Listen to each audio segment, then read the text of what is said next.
The third round of the Emirates FA Cup will see a big name fall as Arsenal host Manchester United here at the Emirates.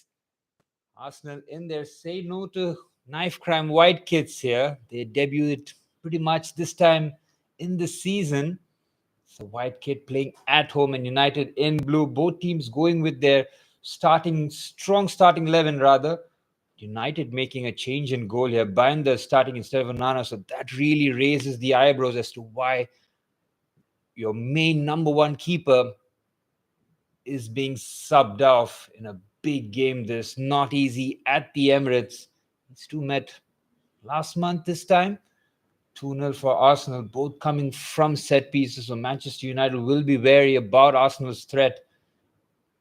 As for Arsenal, they've gone full strength here, taking no chances. Arteta does need a trophy.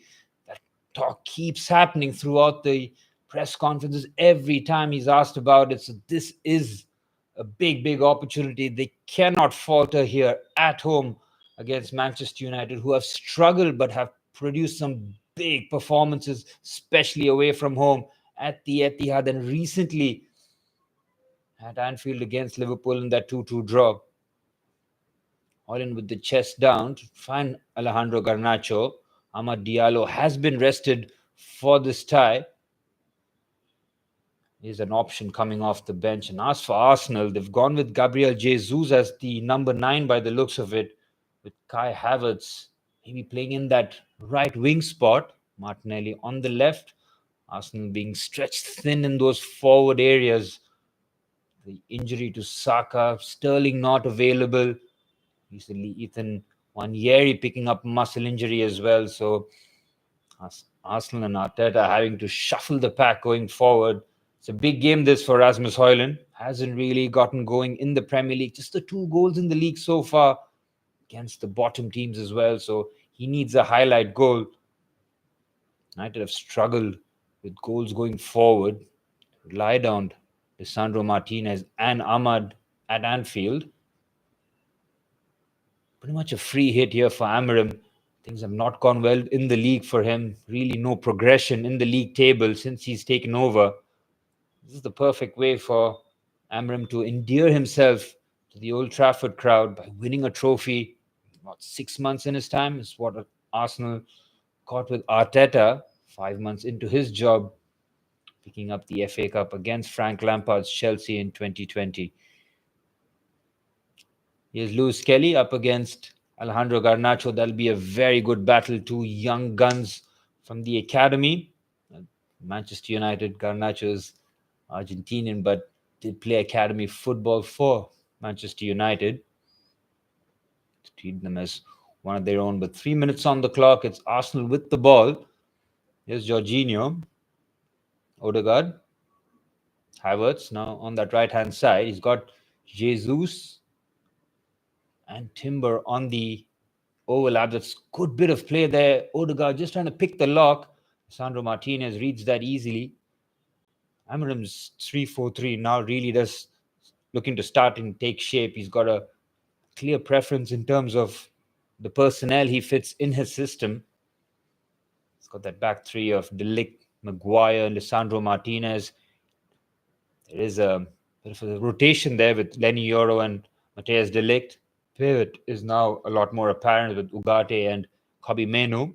Wing backs of Mazraoui and Diogo Dalot. The front three does look like it can be interchangeable, with Bruno Fernandez now being preferred in that left-hand side number 10 position.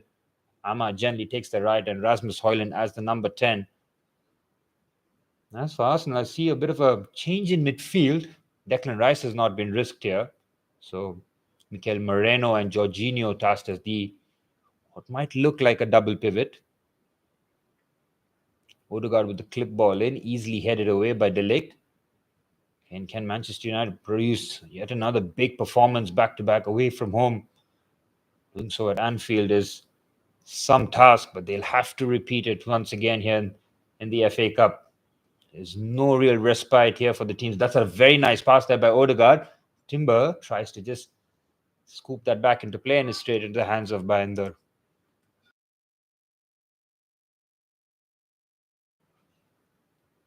Here's Dalot.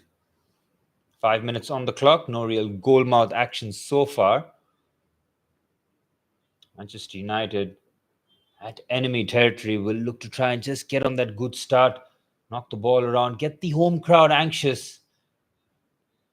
See that Arsenal haven't really struggled at home in the league, but that was a damaging defeat against Newcastle United in the Carabao Cup semi-final first leg. They lost 2-0 there, Isak and Gordon scoring, and it is a monumental task to try and overturn, going to St. James's Park and trying to overturn a 2-goal deficit. So that Carabao Cup hangs in the balance. So this is an opportunity here for Arteta to just refresh his cup run. Gabriel trying to flick the ball over, and we'll see the positions of the wing backs that will be taken, Mazraoui and Dalot. Dalot generally, as that left wing back, is found as a spare man. So he gets into a lot of space with receiving the ball, but he always has to chop in on his right. So we will watch the game as it progresses, how Dalot gets more and more influential on that left-hand side for Manchester United. Here's David Raya. No such changes in their keeping department for Arsenal. David Raya trusted with all the games for Arsenal. Here's Jurrien Timber. Jesus, Havertz. They're playing in close quarters on that right-hand side. Looks like Jesus will be that right winger early on as Havertz becomes that focal point. I think they'll be very eager and almost urged to switch positions from time to time. Here's Raya. And Manchester United looking very compact in their shape off the ball. Menu and Ugarte making sure that their distances aren't too much, but there's a spare run here made by Lewis Kelly in that inverted position. Here's Martinelli up against Mazraoui. Ugarte is doubling up there. Good job there by the Uruguayan. Trying to get around Ugarte. Ugarte having none of that. He takes the contact and will win the foul there. Good play there by Manuel Ugarte. It was really endeared himself to the Manchester United faithful. It was a difficult start for him, and he did complete his big money move from Paris Saint-Germain. 60 million euros, big money tag, and did struggle early on, but now he's pretty much one of those first names on the team sheet in midfield. There he goes, Manuel Ugarte. Puts in a lot of effort, covers a lot of ground, and now starting to show some of his passing range as well. So he's showing you all his facets to his game. He's going to have his work cut out today as Arsenal do try and combine on that left-hand side. Lewis Kelly might just invert into midfield. So might Jurrien Timber. So both fullbacks are comfortable playing that role. One of them will have to provide the width, though. Might be Jurrien Timber on that favoured right foot. Saliba on the stretch. Got to say, Arsenal's kit looks pretty fire. It's all white kit. Looks very, very clean. Oh, he's pinched the ball there, Mazraoui, but might have been a foul. He's eager to bite into the challenge. It's an early one. He'll get away with that one. Just early mark just left there on Gabriel Martinelli. I don't think he really caught his studs on him, but there was full contact. Just over 8 minutes on the clock, and Manchester United have done well so far in terms of limiting any sort of efforts at their keeper Bayinder. All eyes will be on him. Arsenal will look to test him, not just in open play, but set pieces as well in their game in the Premier League. Arsenal scored 2 from set pieces, but they could have very easily scored 4 or 5 from those corners. They were so deadly. United at times were just sitting ducks in the box. Now with the set piece here with Martin Odegaard on that left-hand side. Yeah, some of the big boys to aim at. Gabriel, Saliba, Havertz, all an option in the box. Timber at the back. Might just steal in with Mikel Moreno. Odegaard decides to play it short to Jorginho. Now the ball is clipped in towards the far stake. Moreno will head it back into goal. Then Dalot just heads that away. Out of danger. Don't really understand that tactic of Jorginho trying to switch the play. Jorginho obviously known for his short passing, controlling the tempo, but in terms of ball striking, Jorginho, I wouldn't really associate that with him. It has scored a few bangers. Chelsea against Fulham in his first season. For Arsenal, I can remember maybe against Aston Villa where it came off the back of Emi Martinez. With 10 minutes on the clock, Bayinder has had very little to do. Immediately, possession ceded from his long taken goal kick. Don't think Amram will be, say, particularly encouraged in terms of building out the back in the early stages, that is. As the game progresses, he'll want a lot more composure from his defenders. Skelly getting robbed off the ball, and Garnacho on the slide just catches Gabriel there. Garnacho has to be careful. Exuberance more than malice, and I think Andy Madley will just give that a warning, but it's a bit unnecessary there from Garnacho. Does show the studs a little bit, so that's fortunate to avoid the booking. Gabriel knows exactly what he's doing there, knows that the contact is coming. Now, whether or not he can absorb that contact, he's a big, imposing unit. Gabriel Magalhaes for Arsenal. It's been one of the cornerstone defenders. One of the first purchases from Mikel Arteta at the back, bought from Lille 2020, 30 million euros. It's a money very well spent from an Arsenal point of view. Not just his defending and his defending in wide areas, but now a threat as a set piece. He is an absolute missile in the box. Clip pass there by Moreno to Martinelli. Keeper comes a long way there, gets something on it, and he'll head that away out of safety. Again, Bayinder just trying to be a bit commanding outside the box. Has to be careful as to not having any sort of slip-ups. You feel that if he makes a clanger, it might just be his final game for Manchester United, following what happened in the Carabao Cup game against Spurs, flapping at the corner. It is a high-profile mistake. Can't really afford something of a similar ilk there. Throw in taken. They win the first ball. Havertz tries to win the second, tries to spin away and get a shot. Menu will clear. The offside flag might just be raised here. Now, definitely a foul there. Rasmus Højlund just trying to back into Gabriel. Gabriel having none of that. Takes the foul. Needless there by Højlund. Yet to really have any sort of impact in the opposition half with the ball to his feet. He'll be trusted with trying to bring the ball into play as much as possible to try and relieve some of the pressure, because at times Arsenal at home are relentless with their possession. They'll keep coming at you. You need your centre forward to just release some of that pressure, get your team up the pitch collectively. 13 minutes on the clock. Arsenal have yet another set piece opportunity. Again on that left hand side. Don't think Odegaard will play this shot this time. Jorginho's nowhere near, so it will be very interesting to see where that ball is going to be flicked in. The fast stick is one of the options. Skipper Martin Odegaard, missing after 2 months of injury, still hasn't found that spark that Arsenal desperately needs. Now the ball into the box. The first header is won there by Gabriel, but it's well wide. First shot, not on target, but Arsenal, no surprises from the set piece. Looking to make an impact. Odegaard floating the ball towards that central area. Gabriel leaping like a salmon on that occasion, but not getting the direction or the power to really trouble the goalkeeper. Mikel Arteta will be feeling the pressure this month. Every game will be highlighted. Every drop point will be scrutinized. The leg forced to go long. Gabriel wins the header. Powerfully done there by the Brazilian. Here's Havertz on the left-hand side now. Jorginho. Martinelli might be offside. Looks to clip the ball into the box. Maguire with a good header away. Timber. First touch is good. Tries to go around the outside to Jesus. Odegaard. Getting into the box there. Nice clever touch. Trying to get the ball into the box. I think it's Maguire again.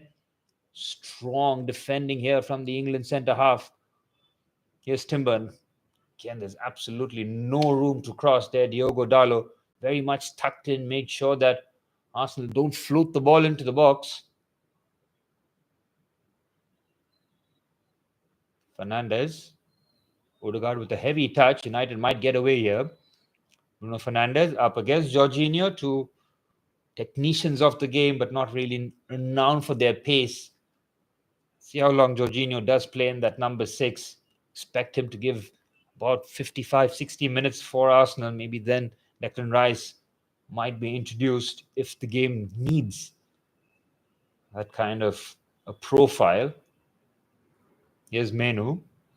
See the possession there, 70% in favor of Arsenal, and that will not bother Ruben Amorim one bit. He'll be worried about shots on goal, and Arsenal don't really pull the trigger from distance.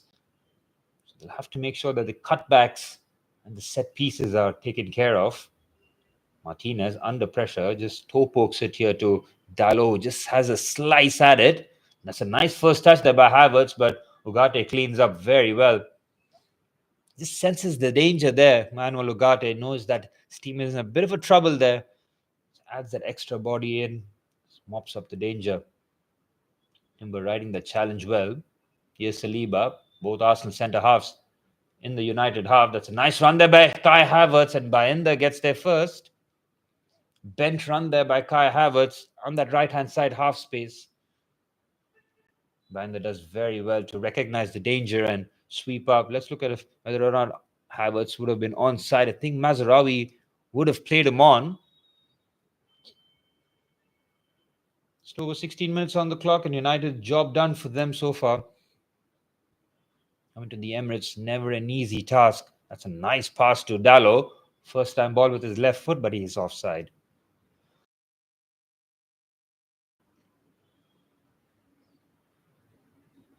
Manchester United will try and get those wing-backs involved as much as possible, just to stretch the pitch and get Arsenal in those uncomfortable areas, because Lewis Kelly is playing as that additional midfielder.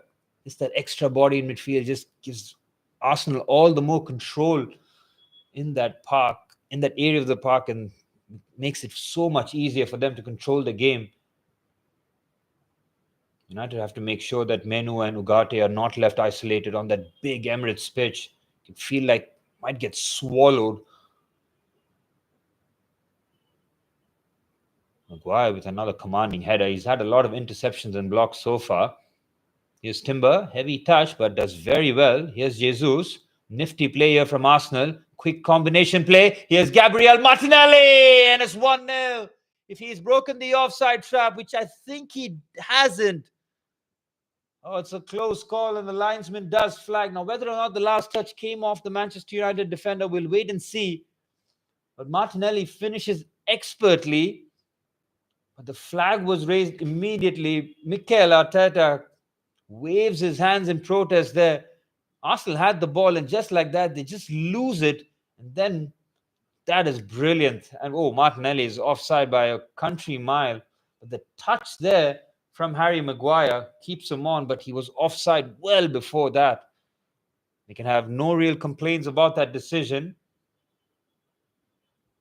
Hoyland trying to get his team up the pitch. Instead, Arsenal once again gather possession. It's a very curious pass there. Mazraoui getting nowhere near, but it's Ugarte once again mopping up the danger. Look at Arsenal's full press here. Now Bayinder under pressure. Where does he go here? He decides to go to De Ligt. De Ligt is seeming to be the trigger here for Arsenal. Every time he gets the ball, Arsenal seem to be hounding him. As soon as he gets the ball, he seems to be the trigger that Arsenal use. Maguire and Martinez, more known for their ball-playing abilities. De Ligt is often just playing those clip balls into the channel. This was beautiful football, though, by Arsenal. And you can see Maguire having that last touch. And Martinelli's finish was nice on the left foot, but the offside flag very much in play there. Early warning sign there for Manchester United.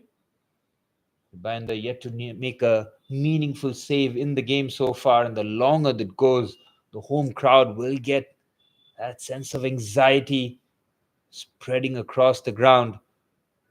For Manchester United, it will be crucial for them to delay that first goal as long as possible if they're not able to find the back of the net themselves. There's Maguire with the header. Again, a bit of head tennis, but Manchester United managed to keep possession. Again, in really tight spaces, they do well to get away from that. And Højlund with a very poor first touch has to do better. Again, United playing in those tight spaces, get away with the first time pass to Højlund is good. The ball has to stick with the centre forward there. It's a nice player from Arsenal, but caught in front, and Martinez doing really well. But Jorginho mops up. Now here's Lewis Kelly. Just over 20 minutes on the clock.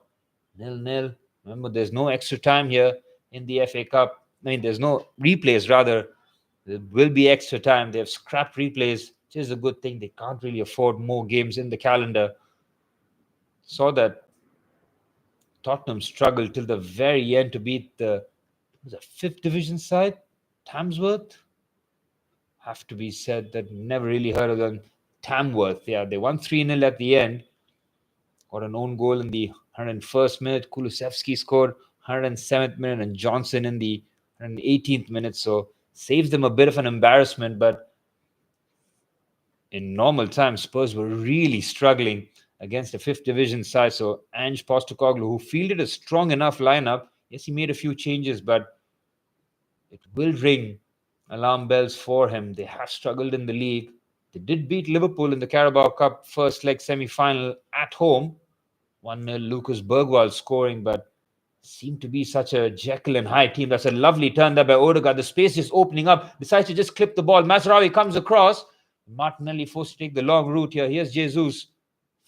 Yeah, such a poor pass that is. Tries to find Odegaard, but he hits that with no care.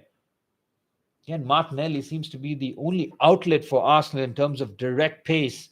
Havertz and Jesus don't really have the burst. So it's Martinelli who's making those runs from almost out to in. United have to make sure that he pick him up. Mazraoui will have to do a lot of that following. So space on that left-hand side might just open up. Again, Bayinder loses the ball. And so does Jorginho. That is so unlike Georgie. He is so responsible in those areas in terms of just keeping it short and keeping the game dictated. You can see his reaction. Jorginho, almost like a 95% pass accuracy kind of player. So he doesn't take risks with his passing, but he is so assured in terms of receiving it under pressure, facing goal. He's always there to turn, play those 1-2s, help the team build out the back.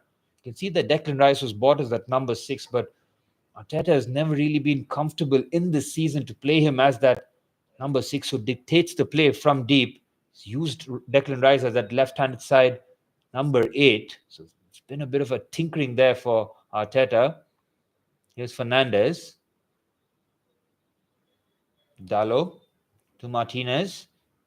Halfway through the first half, no change to the scoreline as United are just camped outside the Arsenal box for the first time, really.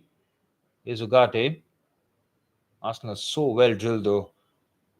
Very strong in those 1v1 duels. The fullbacks are powerful units as well. So, in terms of trying to outmuscle Arsenal, easier said than done. That's brilliant there for Menu with the strike. It's on target. It was just curling towards the far corner. Took a nick there, but it was never really going to trouble David Raya. That was nice feet there by Kobbie Mainoo. He is someone who just makes things happen with his first touch. It just feels that it's a bit electric at times. Dalot with the header forward. Here's Martinelli. Oh, Maguire with a strong challenge, then just strides out the back. Brilliant there from the centre half. He's got Højlund on the left-hand side. First time ball has to be the ball. Oh, it's so poor. Rasmus Højlund really needs to pull his weight here. On his favoured left foot, he has to strike the ball with more conviction. Instead, it's just disappointing. And Arsenal now on the break here. Lovely pass spread from Martin Odegaard to Gabriel Jesus up against Diogo Dalot. And Arsenal just slow the tempo down. Gabriel, Jorginho in front of him, decides against him on the left-hand side. Good shape here from Manchester United off the ball. They seem to be going 1v1 with the wide players.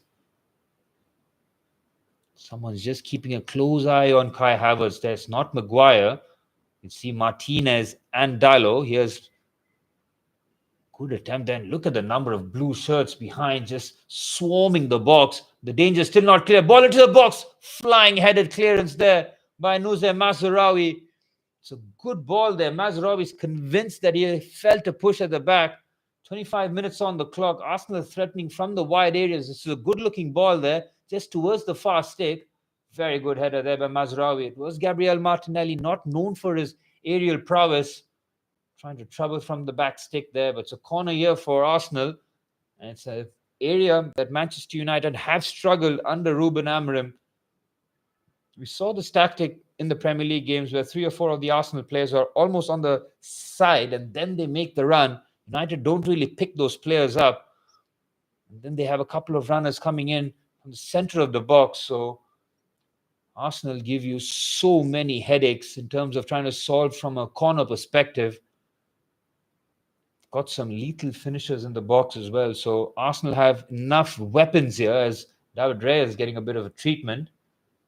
Hasn't had too much to do, barring that P-roller of a save there from Kobbie Mainoo. 26 minutes on the clock. Arsenal will want the set-piece delivery to be a lot more accurate here. Got the big boys from the back. Gabriel, Saliba, Havertz, Timber, all a threat from the box. So is Mikel Merino. Now Raya seems to be okay to continue. Noise just picking up in the stadium here.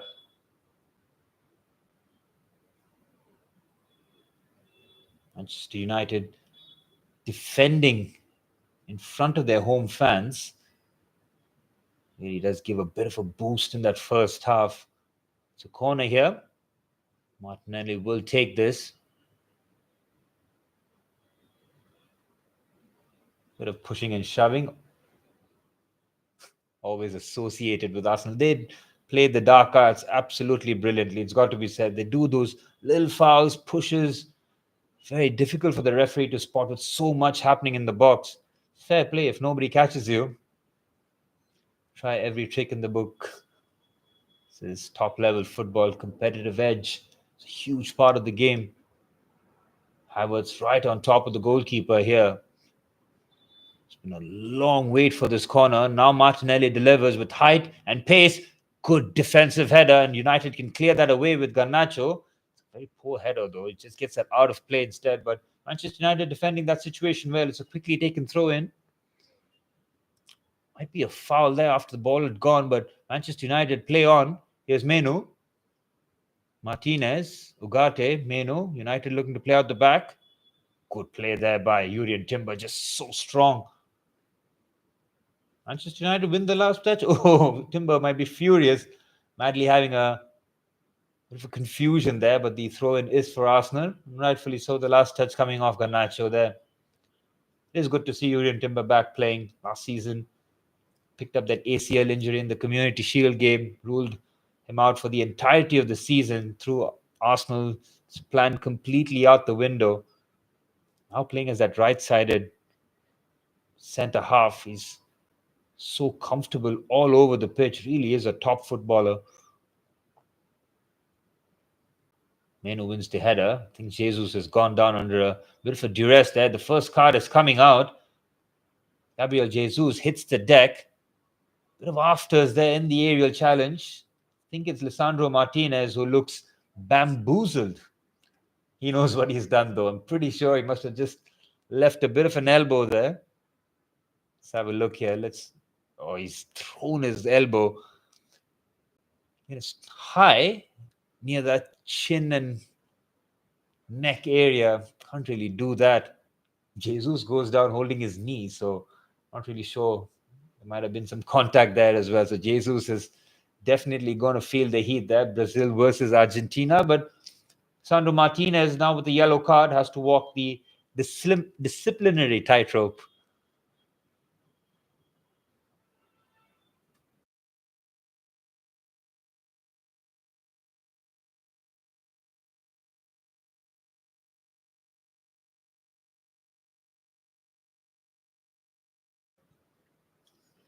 And the FA Cup, I think all the big boys had pretty much straightforward results. Chelsea beating Morecambe 5-0. Joao Felix and Tosin getting braces each, Liverpool beat Accrington 4-0. Manchester City beating Salford 8-0. Spurs struggling against Tamworth. The scoreline will reflect 3-0. So no real shock or upsets in the FA Cup. Let's see that West Ham did go crashing out of the FA Cup courtesy of Aston Villa. First game under new manager Graham Potter. Let's see. It's an inspired move, I think, from the West Ham Brain Trust to get Potter back in the management mix after his terrible time at Chelsea. Had Chelsea at 12th for most of the season. Started off really well. I think Potter had, 8 or 9 games there. He was unbeaten in all comps. He beat AC Milan home and away in the Champions League. Then the wheels just fell off and we just couldn't win games. Scored 38, 39 goals in the league that season. Oh, it's just terrible. Ended up with Lampard coming in as interim manager, but we didn't win a single game. I think only Bournemouth was the only game we won there away from home. But yeah, a season to forget. But an opportunity for Graham Potter with a good squad to try and impress. But it's a free kick here for Arsenal. Odegaard floating it in. Bayinder comes and misses. And he'll recover the ball there.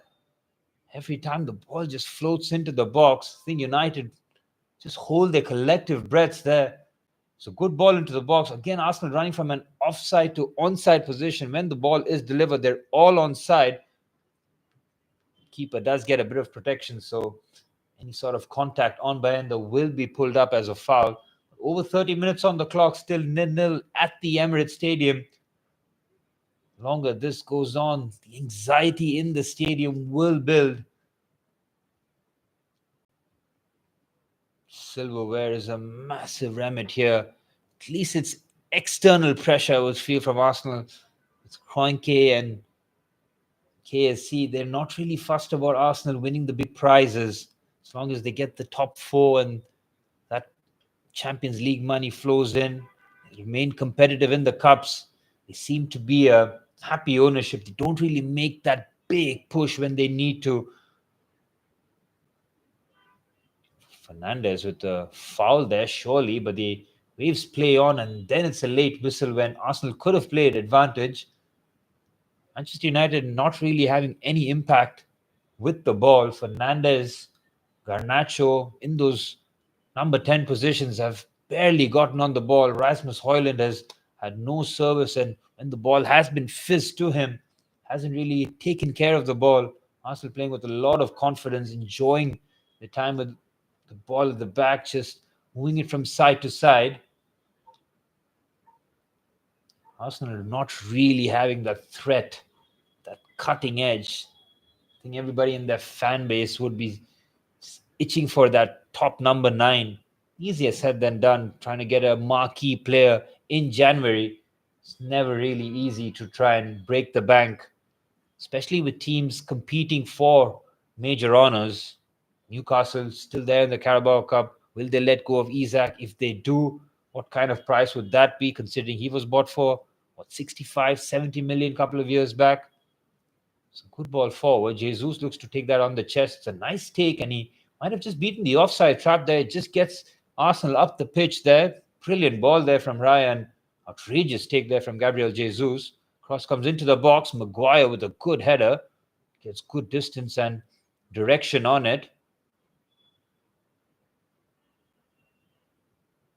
Again, Fernandez not taking care of the ball there.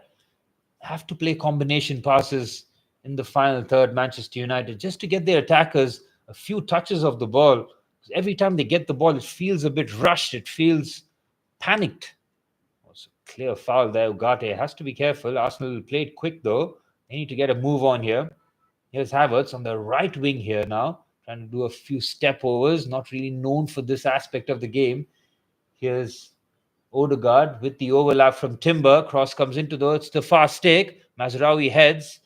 Again, Arsenal sustaining the pressure in the United territory here. Martinelli thought about it, but decides to give it to Gabriel. Magalhaes put the ball in. Again, Maguire. And I'm losing the number of times that Maguire has been that colossal figure out there.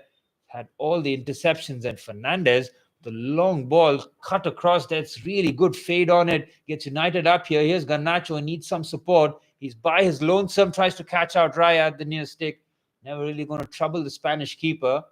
Good pass there by Bruno Fernandez, but Alejandro Garnacho was cut an isolated figure there.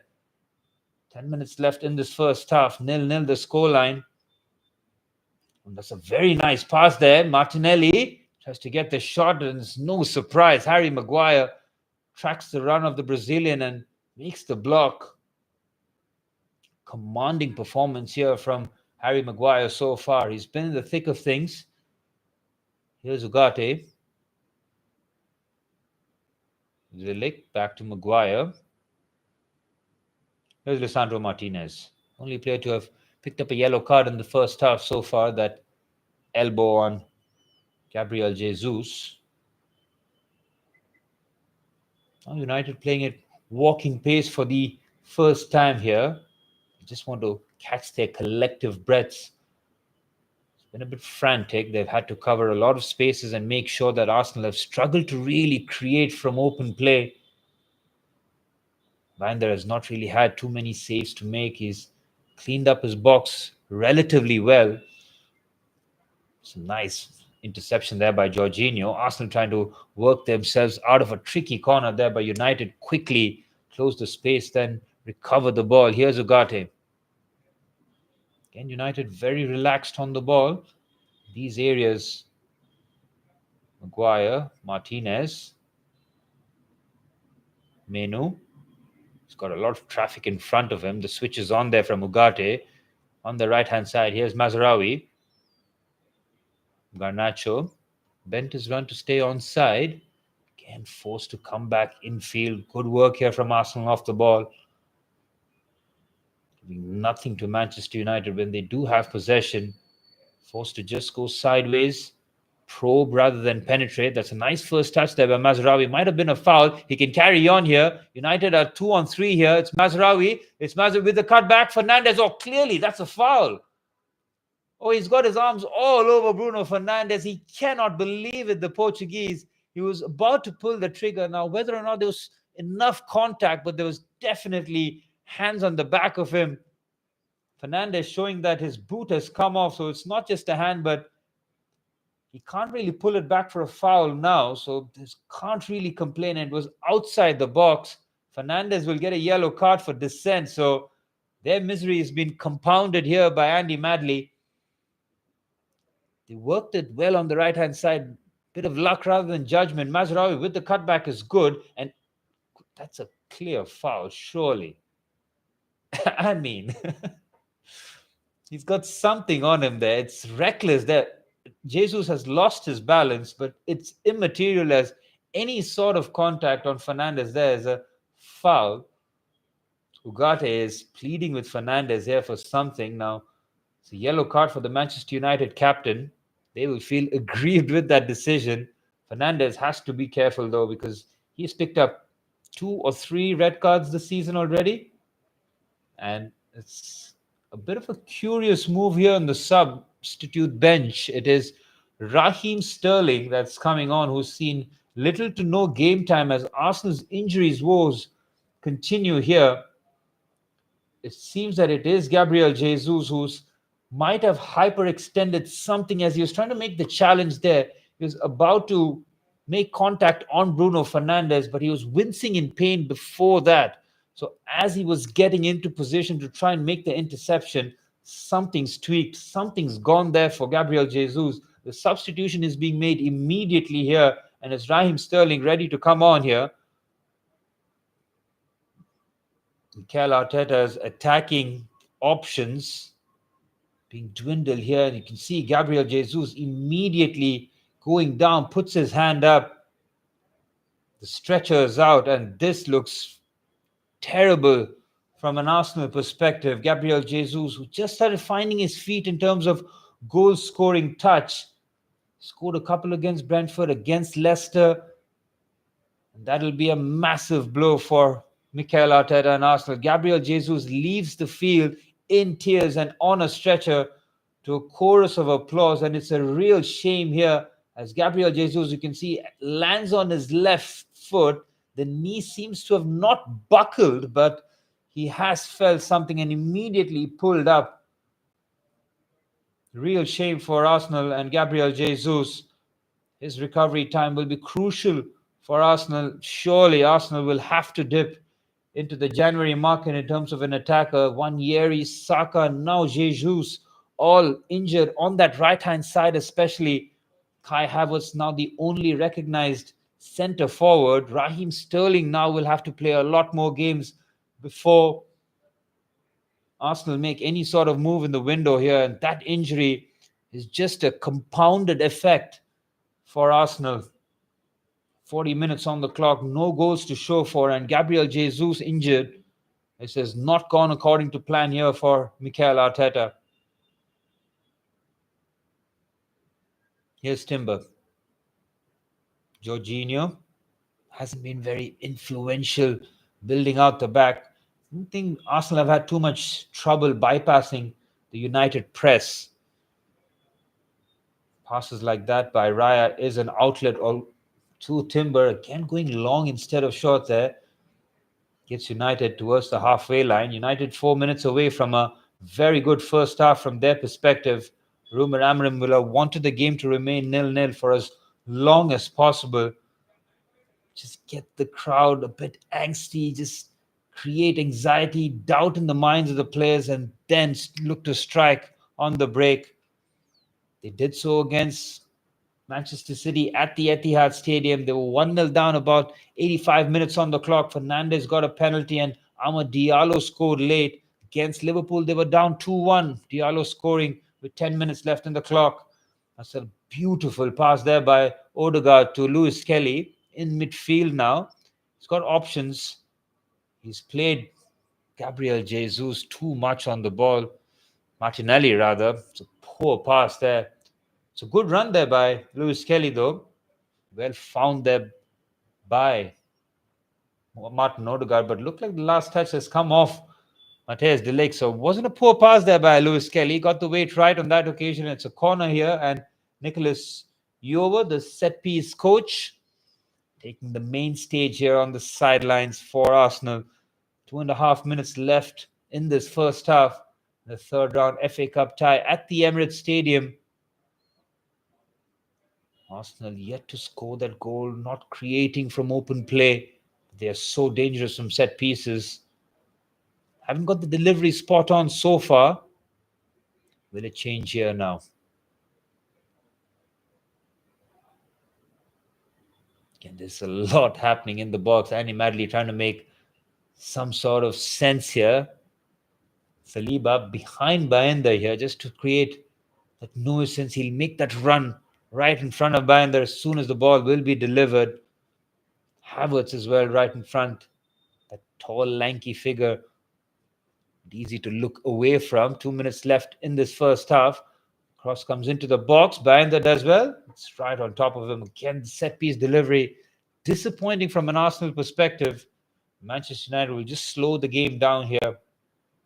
They have achieved the first part of this contest in terms of taking it to halftime at 0-0.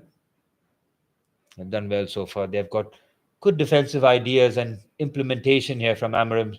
Definitely a change there from the previous regime. Nice pass there by Bruno Fernandez. Højlund has bent his run well. He's got Garnacho for support. Here's Rasmus Højlund by himself. Garnacho slips. Kobbie Mainoo. Mainoo with the strike, well blocked. I think that was Mikel Moreno there. He's getting himself front. And now Martinelli carries up against de Ligt. Head down, running there by himself. It's very poor there from Martinelli. In terms of dribbling, he's just got eyes right down. He's not looking up. De Ligt just keeps his eyes on the ball and just wins that with ease. Final minute of normal time here. We'll have a few minutes for that Gabriel Jesus injury. Here's Sterling, his first touch since coming on. Not really had any sort of impact since moving from Chelsea. On loan, Raheem Sterling. Here's Kai Havertz. Again on that right-hand side. Now has to play as that focal point. No longer switching with Sterling. Oh, that's a foul there by Timber. Surely there on Kobe Meno, he'll be lucky to avoid a booking. Just comes from the back of him. A bit of force. Kobe Meno just holding the back of his head there, but the young Englishman should be okay to continue.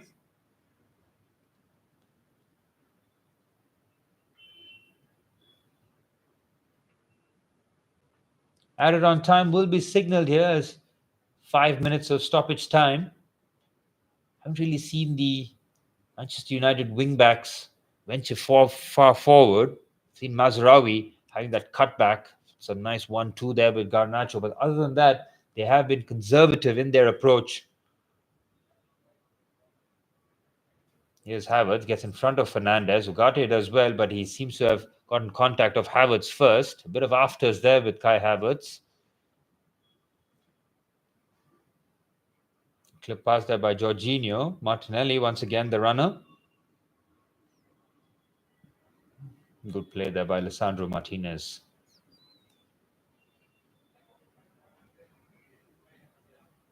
Odegaard.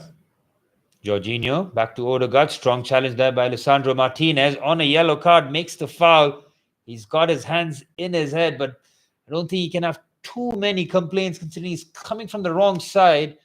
Whether or not he gets any touch on the ball is immaterial, because if you get any of the player before that, as you can see, he's got the contact on Odegaard. If he feels the slightest amount of contact, he's going to hit the deck. And that's exactly what happens. And it's a needless foul right outside the edge of the box in stoppage time here in the first half. It's a bit irresponsible there from Lisandro Martinez. If Arsenal are to score from here, Ruben Amorim will be absolutely furious with the manner of which the goal will have been conceded. It's another set-piece opportunity. Edge of the box here for Arsenal. Odegaard will be favourite here to try and float this towards the far stick or try catch, I think, Bayinder at the top corner area. So the Turkish keeper has to be very he wants a three-man wall. Just making sure that that near post area is covered. Big moment in this match here. Very little goal-mouth action from both teams. Is this the moment Arsenal break the door open? Martin Odegaard, Raheem Sterling, surely as a foil, a dummy, a decoy. No scenario where Odegaard delegates duty here. It's a big moment in this match, just before half-time.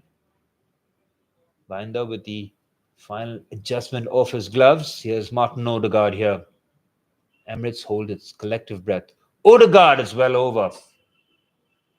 Disappointing there from the Arsenal captain. Difficult skill there to get that up and over the wall and under the crossbar, 20 yards away from goal. Difficult skill to get that on target, and the United fans enjoyed that one behind goal. Kobe Mino winning the ball very well there. The switch was on, but decides against it, now deciding to carry. Here's Højlund. Fernandez with the first-time ball. Again, it's so poor. Can't really expect Meno to get there using his pace. He has to look to combine on the deck. Meno just throws his hands up in the air, just trying to get the team to play. You just need someone to combine with you on that occasion. Instead, Fernandez just launches the ball forward. Meno is never really going to beat Gabriel Magalhaes in a foot race there. 90 seconds left here at half-time. Love to hear the sounds on the ground. You can feel it. Absolutely. Arsenal under a lot of pressure in Mikel Arteta's 5th year at the club.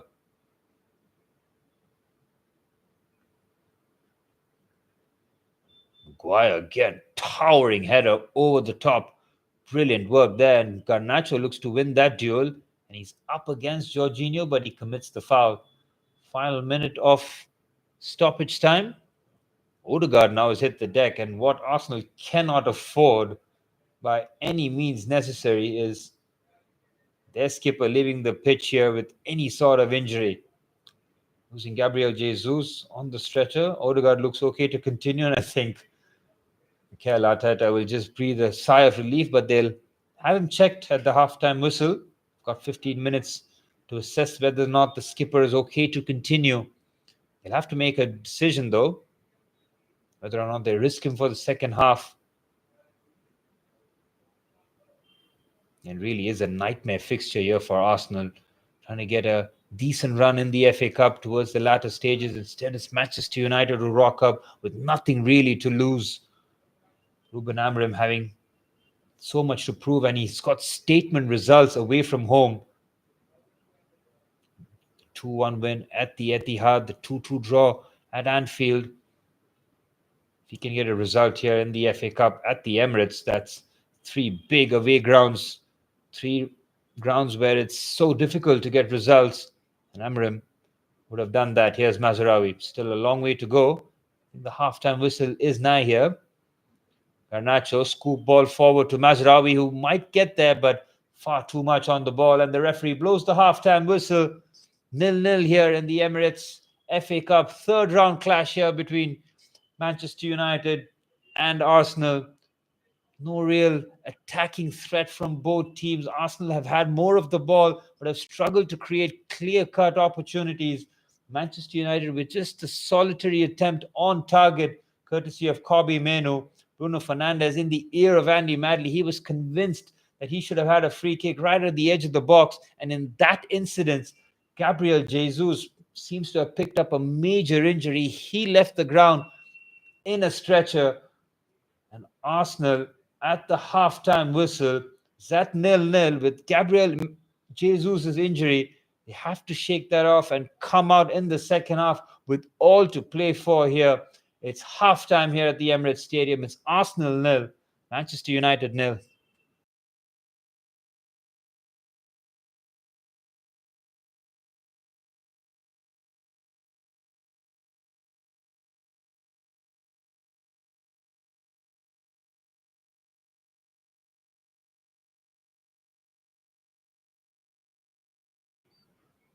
The El Clasico is there tonight, rather.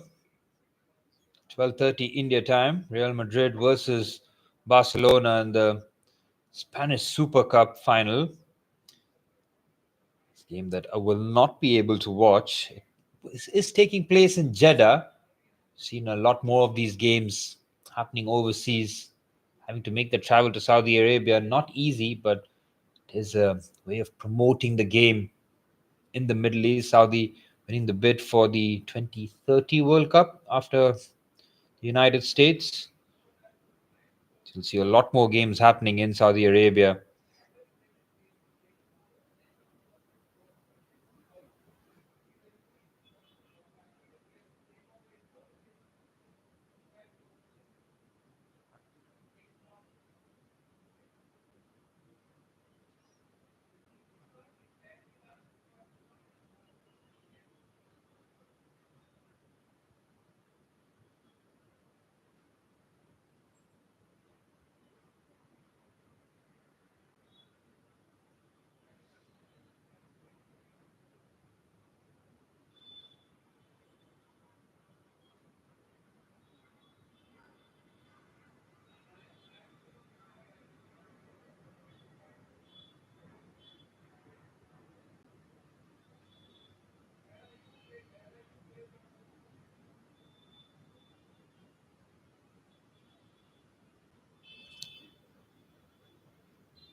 As we see the third round results in the FA Cup, all the big boys had pretty much easy ties. Manchester City played Salford, a team owned by Gary Neville, Paul Scholes, Ryan Giggs, I want to say.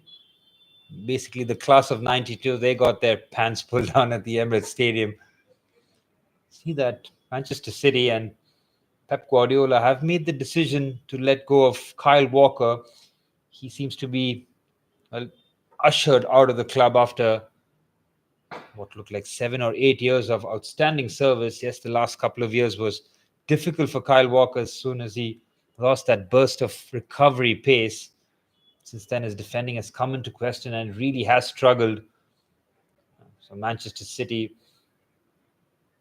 they really do like the Cups. Pep Guardiola, so formidable, especially in the Carabao Cup. He's won, what, 4 or 5 of them since he's been in England. It's one of those cups where Pep Guardiola plays, even when he doesn't play his full strength squad, he's got so many options to pick from.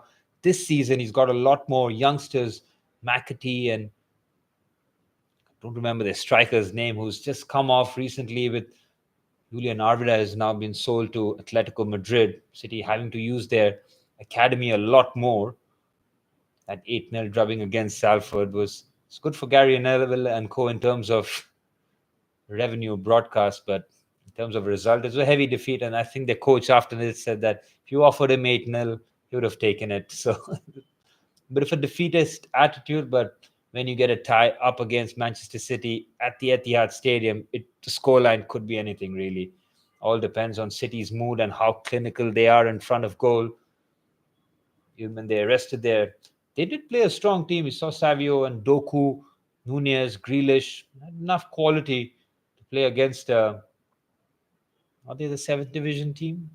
Sixth division team? Yeah, I'm not sure. But Salford was never really going to provide any sort of trouble for Manchester City. And as for Chelsea, 5-0 against Morecambe. Comfortable. It wasn't really comfortable in the first half. Christopher Nkunku missed a penalty in the first half, 17th minutes. Really did struggle. Then Tosin pulled the trigger from distance. Then in the second half, it was a lot more comfortable. João Felix getting 2 goals in really quick time. Tosin adding with a brace with a shot from outside the box. It was good to see Tyreek George get a couple of assists. He getting crucial minutes on that left-hand side with Mikhailo Mudryk not being able to feature because of his doping results, found positive with his A sample. Now we await results from his B sample, and if that is tested positive, Mikhailo Mudryk can easily miss 2 to 4 years of competitive football. So it's a massive problem for Chelsea and Mudryk. Whether or not they make that decision in Jan as to bring in another left winger depends on the sales, because Christopher Nkunku might be inclined to leave. He's not finding regular game time at Chelsea. When he does play in the Premier League, he plays as that number 9, replacing Jackson in the second half. He doesn't really like playing as that number 9. Doesn't really get minutes at number 10 because of Cole Palmer. So Nkunku always being shoehorned into positions, not really finding a home at Chelsea. In that first season, under Pochettino, he picked up an injury in pre-season, looked really good, combining with Jackson, picks up that injury, then we don't really see him. We see him pretty much at the end of the season where he did score a couple of goals. Pretty much every time he took the field, he did end up scoring a goal, but this time with injuries behind him, he's not found that position to cement. Purchase of João Felix on deadline day, it was a bit curious for Felix, and it was a bit detrimental to Nkunku as well.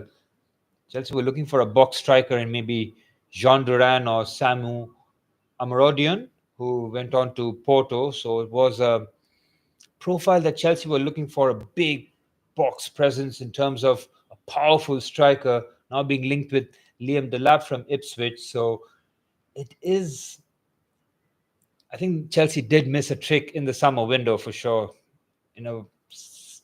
Summer where we had to really strengthen, went and purchased some players who have got good minutes in terms of Neto and Sancho, in terms of wingers. Tosin has found himself in and out of the team. So Renato Vega, who's not really seen regular minutes. Kieran Dewsbury Hall, 30 million signing from Leicester, barely getting any minutes in the Premier League. So in midfield, Chelsea are struggling, but it's so good to see Romeo Lavia back in. He played 45 minutes with Reece James against Morecambe, and Chelsea desperately need Lavia and Reece James to be fit for, say, just a couple of months. We need them to be at full fitness, just be an option, even if they're not able to complete 90 minutes, just so valuable, like options off the bench. We've seen Malo Gusto really struggle for Chelsea, playing in that inverted right back role. If he can get Reece James in any area of the pitch, it's such a bonus for us because of his ball playing abilities. Gusto does struggle when he does have to make that final decision with a pass or a final action shot, Gusto does struggle. He's a traditional fullback.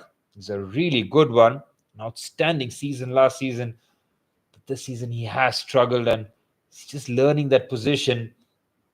Reece James, on the other hand, looks so comfortable. A couple of games that he did play this season, he played as that left-sided centre half.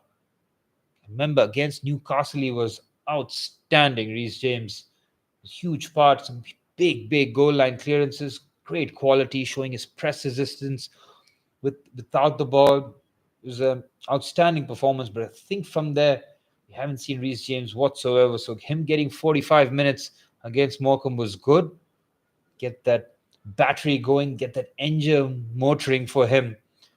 Really much needed from same as Romeo Lavia with Enzo and Moises Caicedo putting in so much mileage. They've played one game a week, but in terms of 90 minutes, week in, week out, no rest, Caicedo puts in so much in terms of an output and running power. So is Enzo Fernandez in an attacking sense. So fortunate that they have remained fit for this period, and we'll need them even more as the games come thick and fast. Haven't been used in the Conference League, so no real excuse there. And Chelsea getting knocked out in the Carabao Cup early, so won't get too much sympathy in terms of minutes for Enzo and Caicedo. They've been showing the highlights of Salford and Manchester City for the last 10 minutes. It's just been a goal every 30 seconds. It was 8-0 as training ground exercise. It was nice to see McAtee, their academy product, with a hat-trick. It was nice to see academy players for any club getting on the pitch and scoring goals, big moments. So against scoring a hat-trick in the FA Cup. Yes, the opposition quality isn't of the highest, but still is a big moment and just might get those starts in the Premier League. Pep Guardiola looks to get some sort of resurgence back in the Premier League. They've got back-to-back wins in the league for the first time really since August. That for Pep Guardiola will be massive there. It's just a few points behind top four. So even though Pep and Man City have had a pretty much of a disastrous season, they are in and around the Champions League spots, and they are one team that are known to put together a run of wins after wins after wins. They are relentless. It hasn't happened for them this season. Very much an anomaly, but it really wouldn't surprise anyone if City are just to start winning games and people just think business as usual, normal service is resumed. And if they find themselves in March in that top four, top five spot, with Rodri coming back potentially towards the end of the season, might just be a bit of a push there for Manchester City.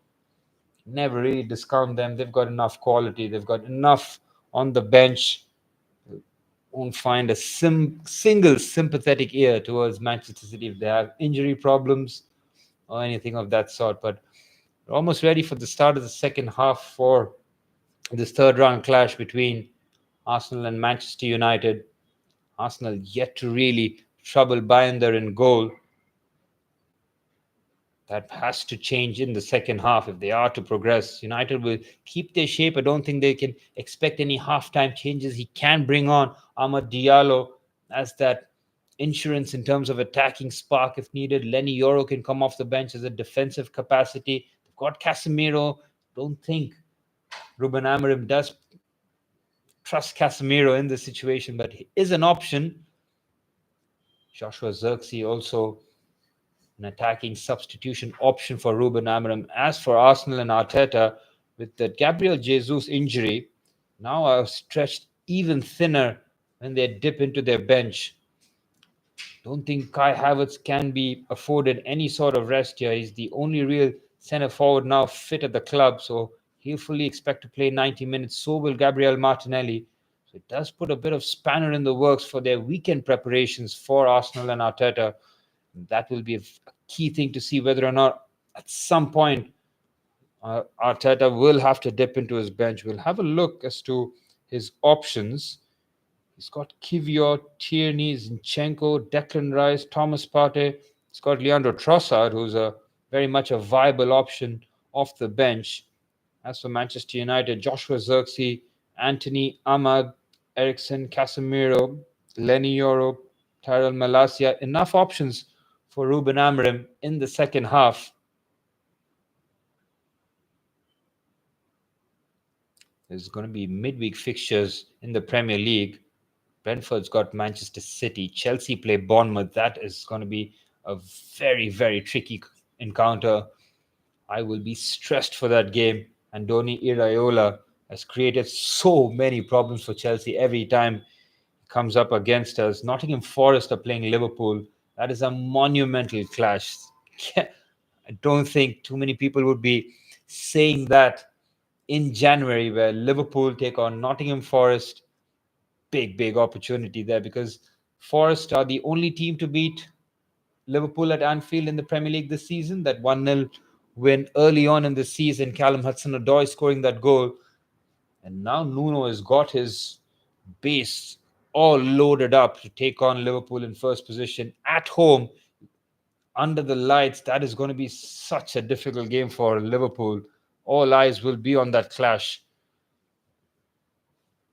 See who are. I think Arsenal's got Tottenham Hotspur, a London derby in midweek, so that will be a huge factor in the second half. So what point does Arsenal decide that he has to make a decision there? As for Manchester United, who are they playing midweek? They got Southampton at home, so a comfortable fixture there for Ruben Amorim, so he can really put all his eggs in this basket.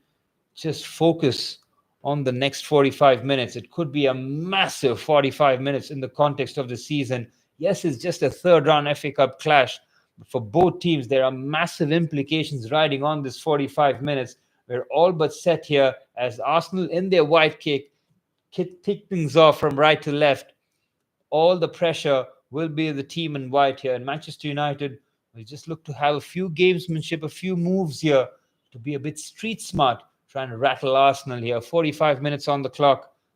This has the makings of an incredible half of football. Maybe not in terms of goals and qualities, but in terms of storylines and subplots, we might just have a lot in store for us.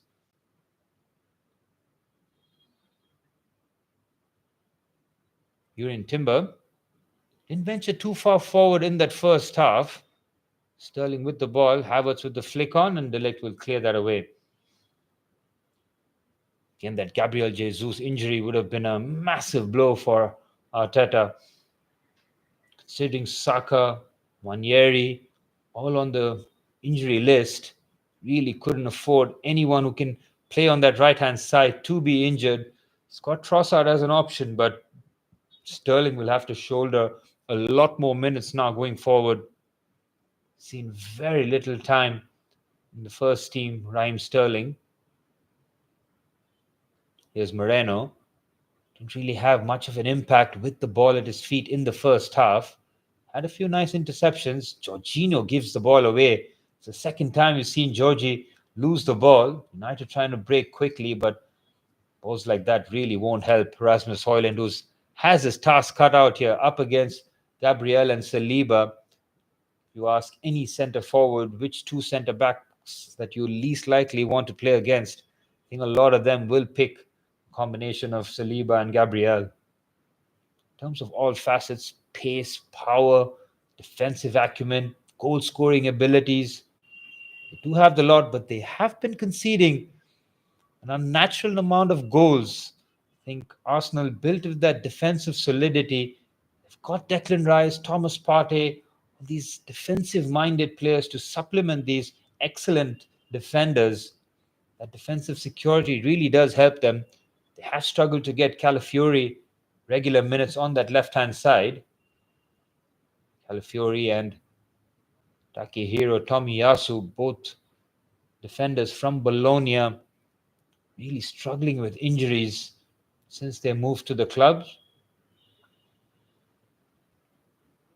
Here's Gabriel Magalhaes, Marino, Lewis Kelly. We saw him pop up in very interesting areas in that midfield.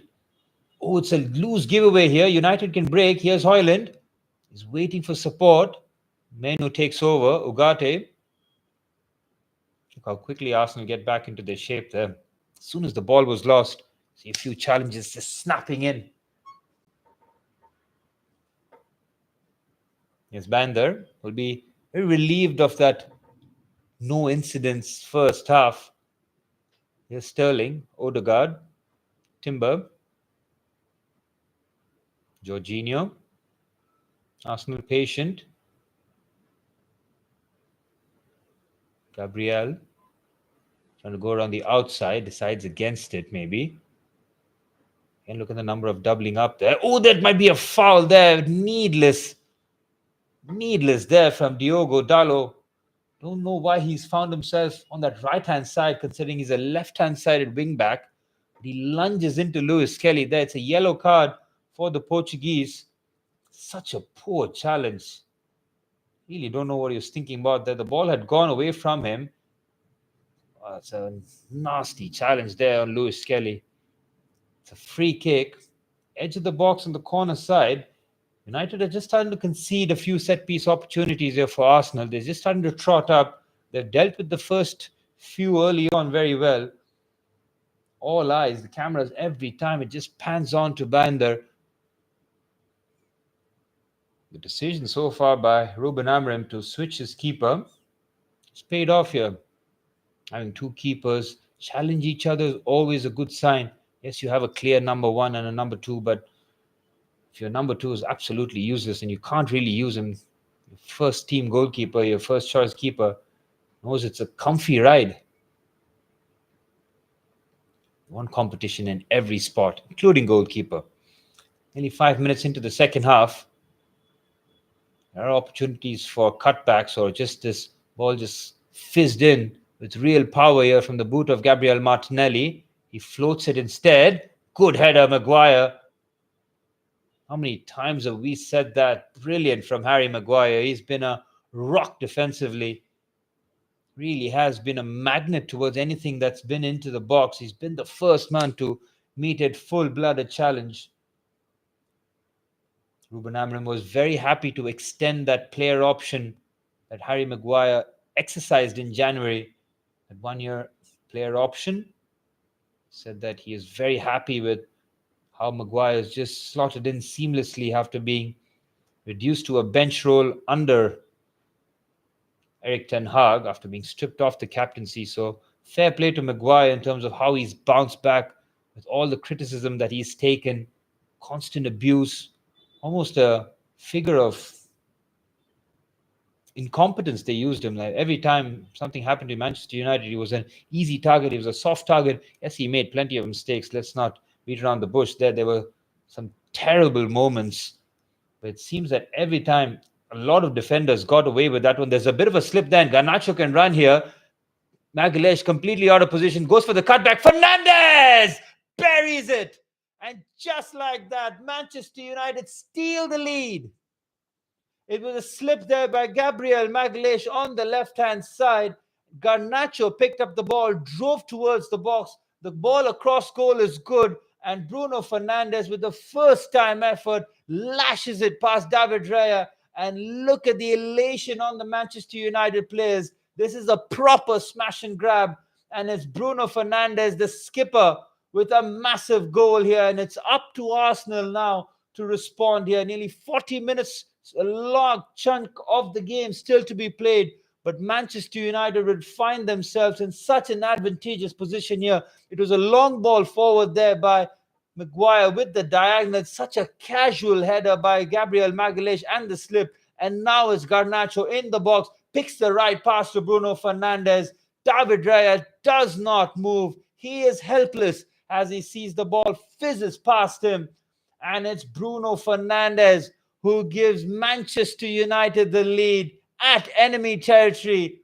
And boy, oh boy, do Arsenal have a puzzle to solve here. Big, big problems here early into the second half. And it's Manchester United with a smash and grab. Bruno Fernandez with the goal. He had a massive performance at Anfield. He was the best player on the park in that 90 minutes. Head and shoulders, the driving force for Manchester United. Found very little joy in the first half. but he has come up with the big moment here. Oh, Arsenal can respond. Big block here.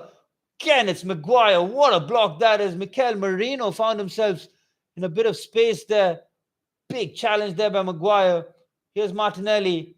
Cross comes in. Yeah, no surprise. Sterling. Oh, that's such a terrible shot. Raheem Sterling on the wall. He cuts across the ball. Maguire with two massive interceptions there. What a performance Harry Maguire is having. We'll bring the stats as soon as this play just continues. It's a number of interceptions and blocks that he has had. Imperious performance here by Maguire. Here's Martinelli. Merino. Reverse pass is good to Skelly. Here's Martinelli. Left-footed ball in. Maguire with the header. Doesn't get distance. Havertz! Oh, he's got it wide. Kai Havertz from right in front of goal. It looked difficult to miss, easier to score, and he's just spooned it wide. Kai Havertz with a massive opportunity to equalize just after Bruno Fernandez gave the lead. You see that Maguire's header, he gets there first, and Havertz on his left foot right in front. Oh, it's a terrible shot there by Kai Havertz. He gets the contact all wrong. It's a good first touch. No real conviction in the shot. It's a huge opportunity, applauded by Arteta to get his team forward. Huge let-off there for Manchester United. Kai Havertz with a huge opportunity against Newcastle with a header from close range. And now on his left foot. These are two big opportunities for Havertz in two big games for Arsenal.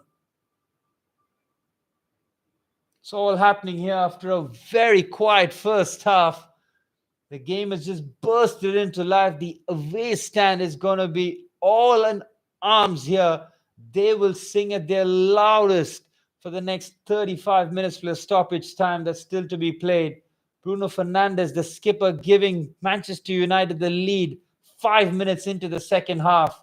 Kai Havertz with a massive opportunity to equalize, but it remains at 1-0 here. And Arsenal are 35 minutes plus stoppage time away from being knocked out from the FA Cup in the third round at home to Manchester United. Surely a foul there by Kobbie Mainoo. Oh, he's going to get a yellow card if he's not careful. He might have just kicked the ball away. He'll get the yellow card. Needless there. Ugarte is complaining, and whether or not he's picked up the yellow card, we'll see. The foul is by Manuel Ugarte. That's not a yellow card foul, but Kobbie Mainoo kicking the ball away might be resulting in that yellow card. It looks like Ugarte has picked up the yellow card for accumulation of fouls. The Uruguayan will now have to walk the tightrope here. 40 minutes left here, and Manchester United have a big lead here at enemy territory. Arsenal will throw everyone and everything at United. Bet your bottom dollar that look at the number of fouls. United have committed 15 to Arsenal's 3. Clear ploy here by Manchester United. Happy to concede set-piece opportunities. Odegaard flicks it towards the far stick. No surprise again, it's Maguire. Brilliant. He is just attracted to the aerial balls like an absolute magnet. It is uncanny. It's not luck. It is pure skill, pure judgment. He's always there. As the break of play happens, and 10 minutes have bypassed in the first half.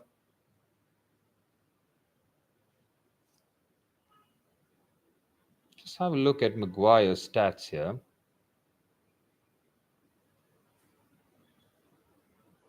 Absolutely brilliant performance from him.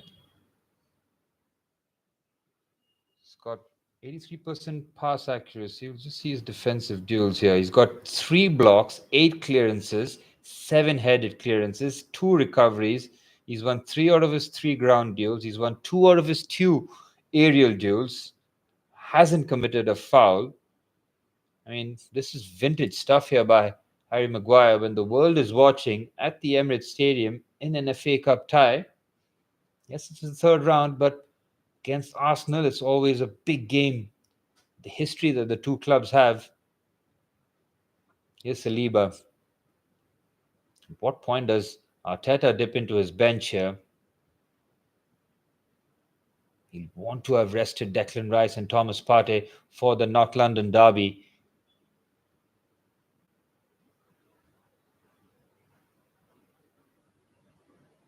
It's a nice turn there by Kai Havertz.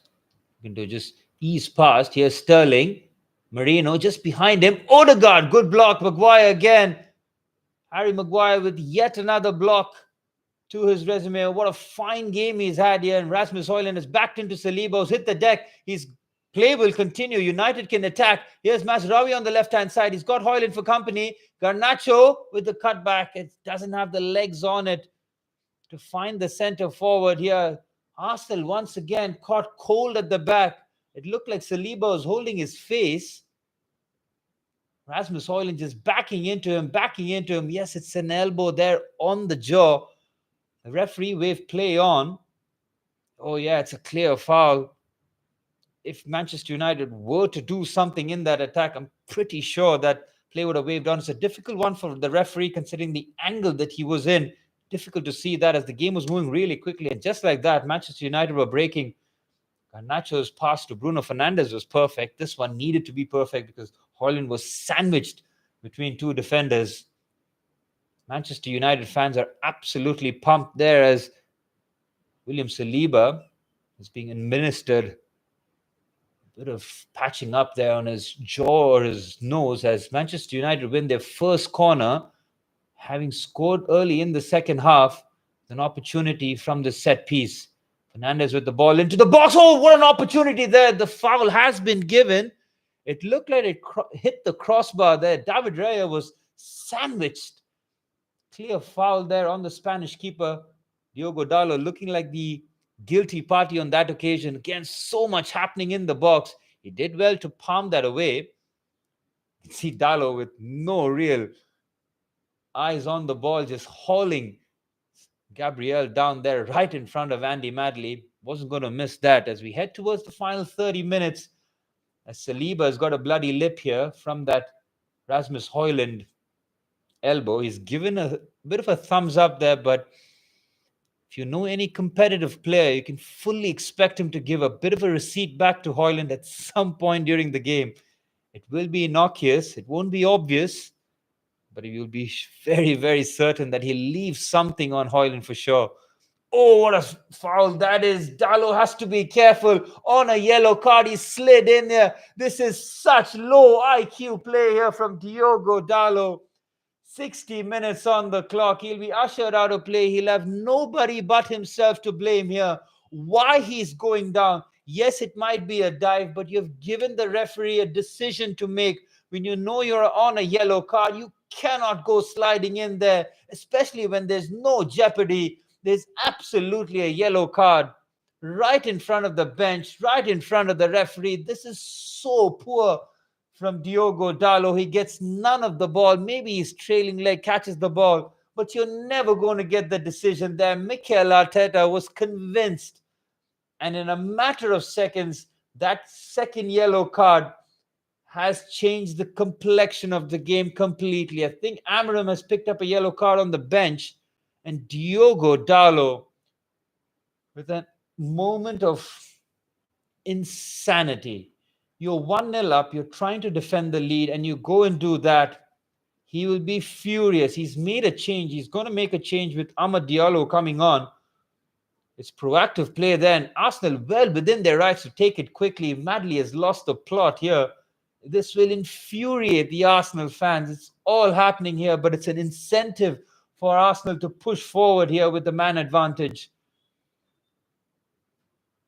Here's Jorginho with the reverse pass. Martinelli is onside.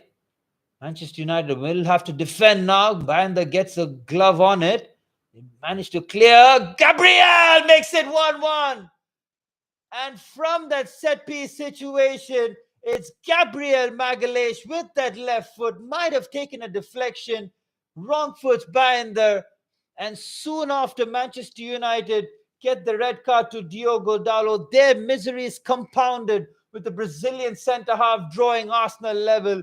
And the whole of the Emirates Stadium will just breathe a collective sigh of relief here. The cross coming into the box, not much conviction in the punch. The first header by Meno was good, but the follow-up there by Gabriel Magalhaes had enough power, and the deflection takes it away from Bayinder there. It looks like it's De Ligt with the last touch on it.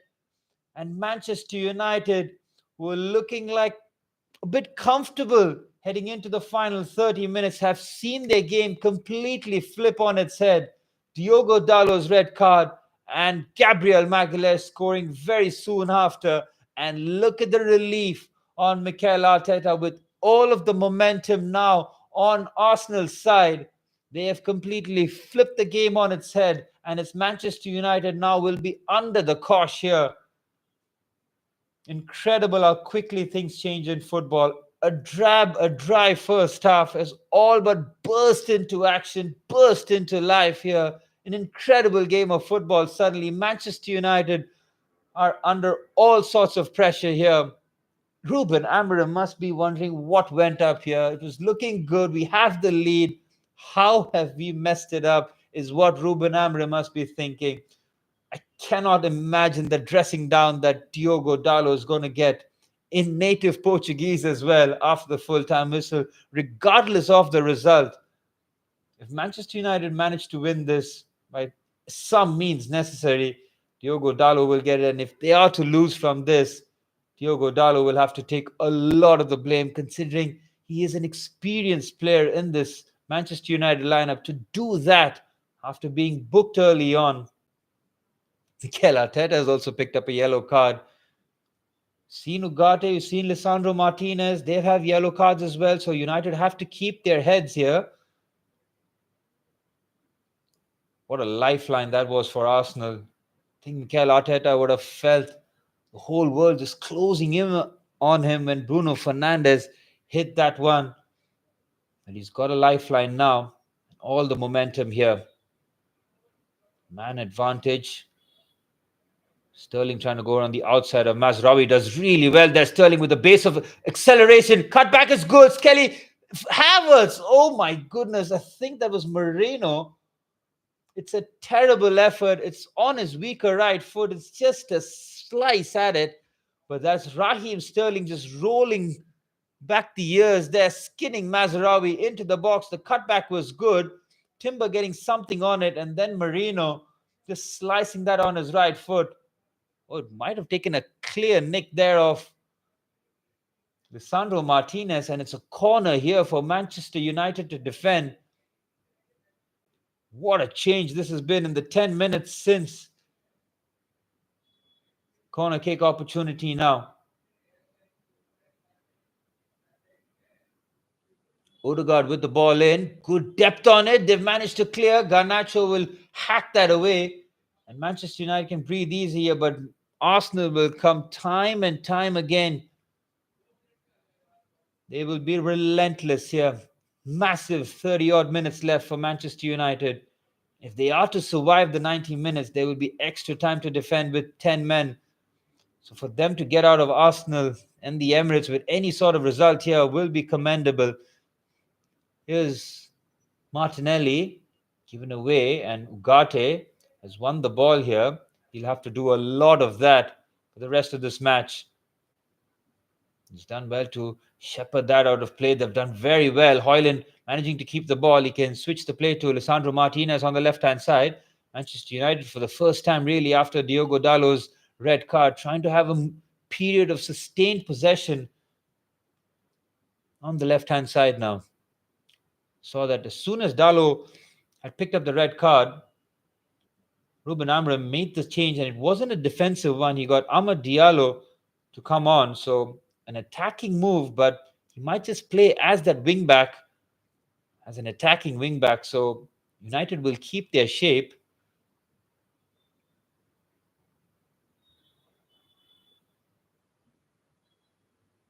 He looks to just pinch the ball forward. Doesn't get any joy with that. And credit to Ruben Amorim. He was proactive on that situation there to make the change.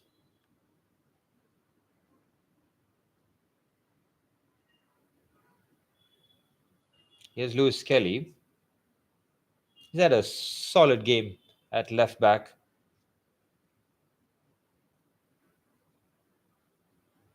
But it looked like Amad Diallo might have been coming on, but that decision hasn't been made.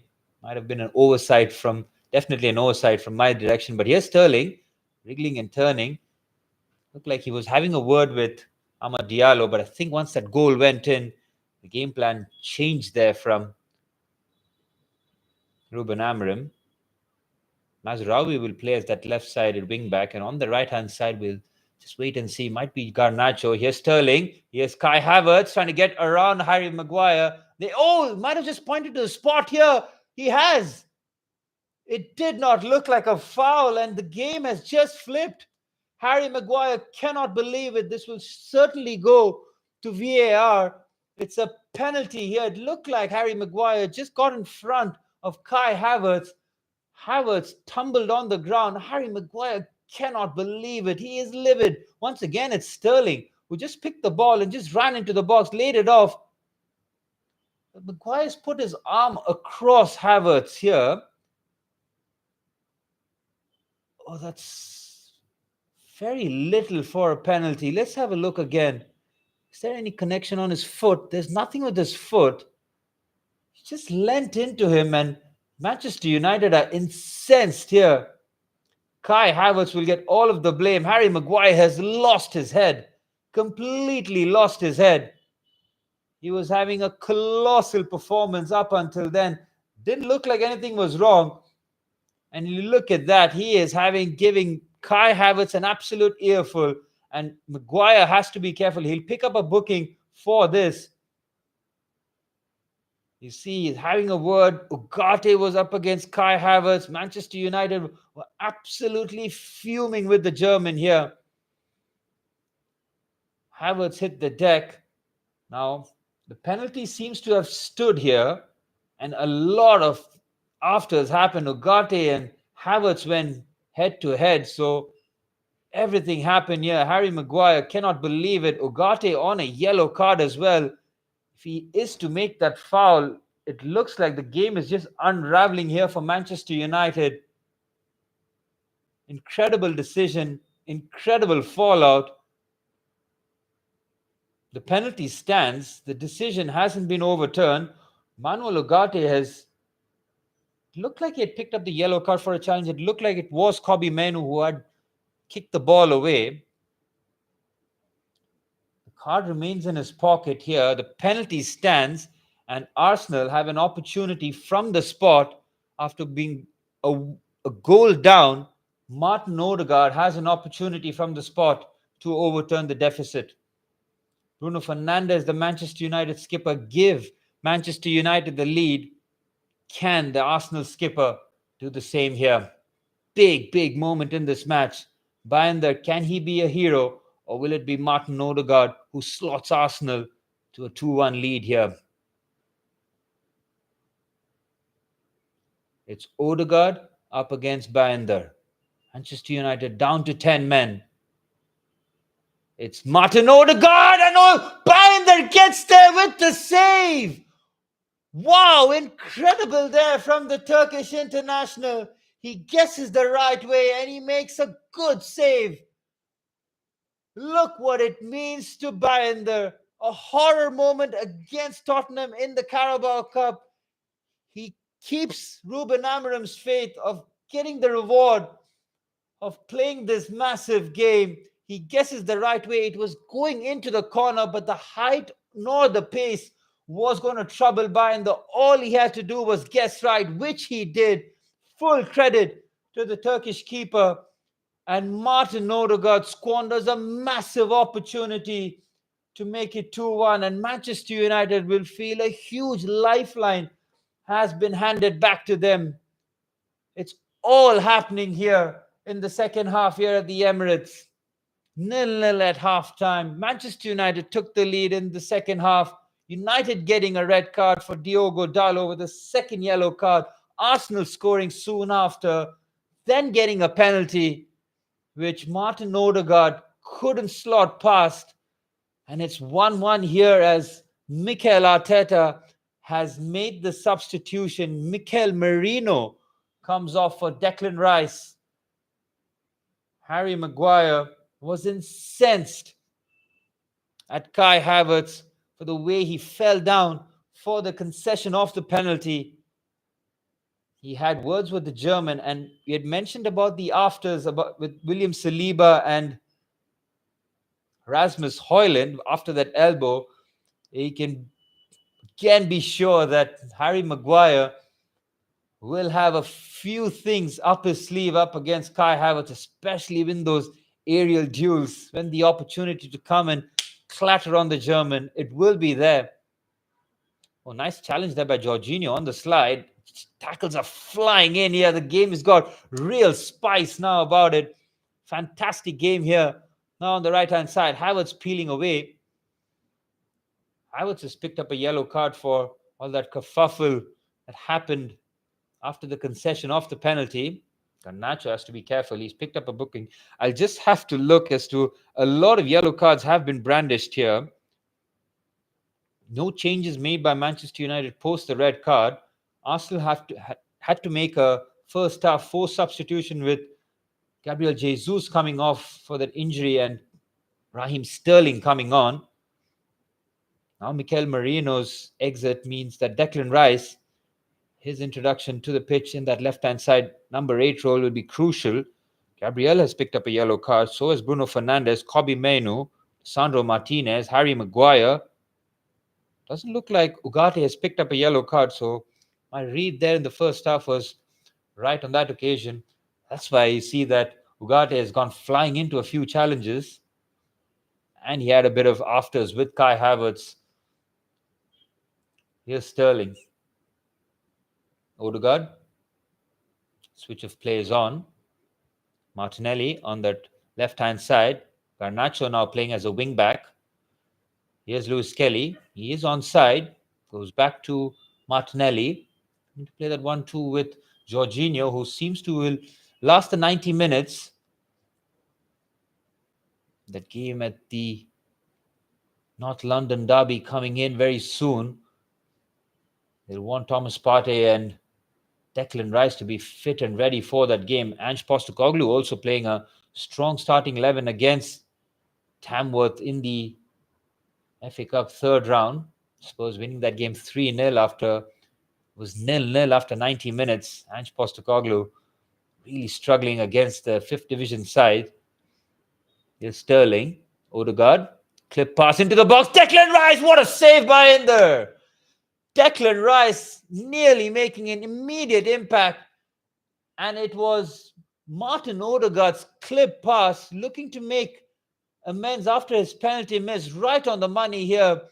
Declan Rice is onside, completely unmarked. And Bayinder is having the game of his life here. Brilliant save. Point blank range. Goes with his cross hand. Good technique. Very little time to react. Tips it over the crossbar. Corner for Arsenal. Bayinder does the right thing here. Just hits the deck. He'll look to just recover, slow things down. Get the medic here. And Declan Rice nearly coming off the bench and making an immediate impact. Good box crashing there by Declan Rice. Met that header flush at this forehead. Directed that on target. It looked like he had to score. Flying save there by the Turkish keeper. Mikel Arteta cannot believe it. Arsenal have had 2 glorious opportunities to take the lead. First courtesy of the penalty from Martin Odegaard, and now that header from Declan Rice. Manchester United fans at the away end singing till their lungs collapse here. Bayinder takes his time. He'll just run down the clock here. This is clever play here by the keeper. Just milking the opportunity, milking the applause and the songs from the crowd. Alejandro Garnacho picked up Bruno Fernandez for an outstanding first-time finish by the Manchester United skipper. Arsenal equalized soon after the red card to Diogo Dalot. Gabriel Magalhaes with that left-footed strike off the deflection of Matthijs de Ligt. Then after Kai Havertz was adjudged to have fouled in the box by Harry Maguire, who had a flawless game up until then. His penalty, Martin Odegaard's penalty, was saved by Bayinder. And now it's 1-1 as we head towards final 12 and a half minutes or so of normal time. Manchester United will have to put all their efforts to try and get a result here in 90 minutes. The longer this game goes on, it is going to be an absolute mountain for Manchester United to climb. 30 minutes of normal time plus another 30 minutes of extra time. It really will be a tough ask in that big pitch at the Emirates for the 10 men of Manchester United to try and get a result. Bayinder has done his absolute best here to keep this at 1-1. The penalty save, now the point-blank header, and it's a corner here after a lengthy stoppage for Arsenal to take. They are so dangerous from set pieces. Now with the opportunity to try and take the lead here.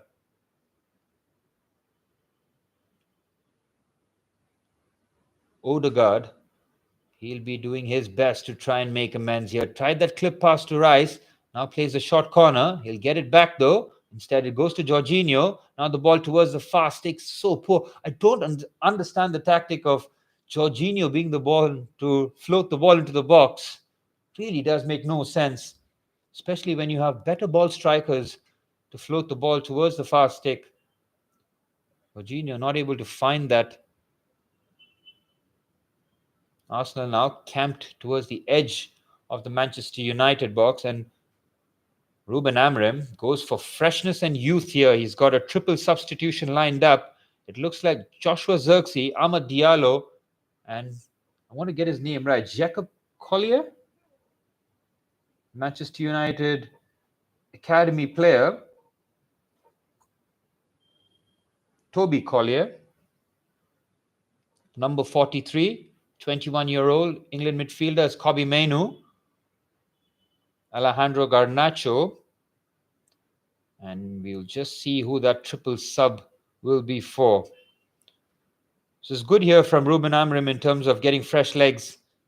It's going to be a long 10 minutes and maybe a stoppage time as well, as Rasmus Højlund being the third member to be withdrawn.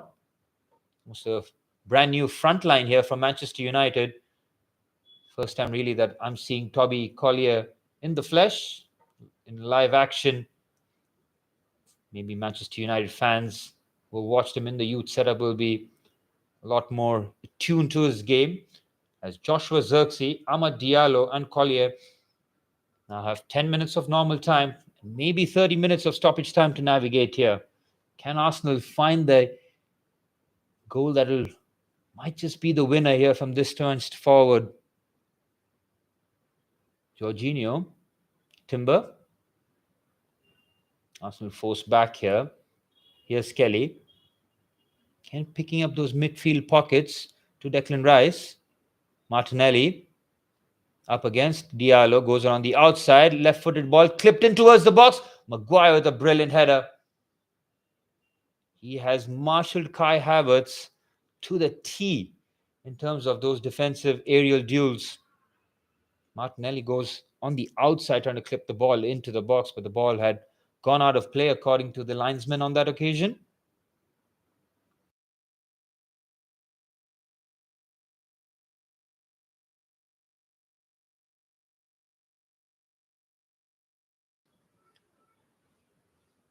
Ruben Amorim is about 10 minutes away from yet another impressive away outing.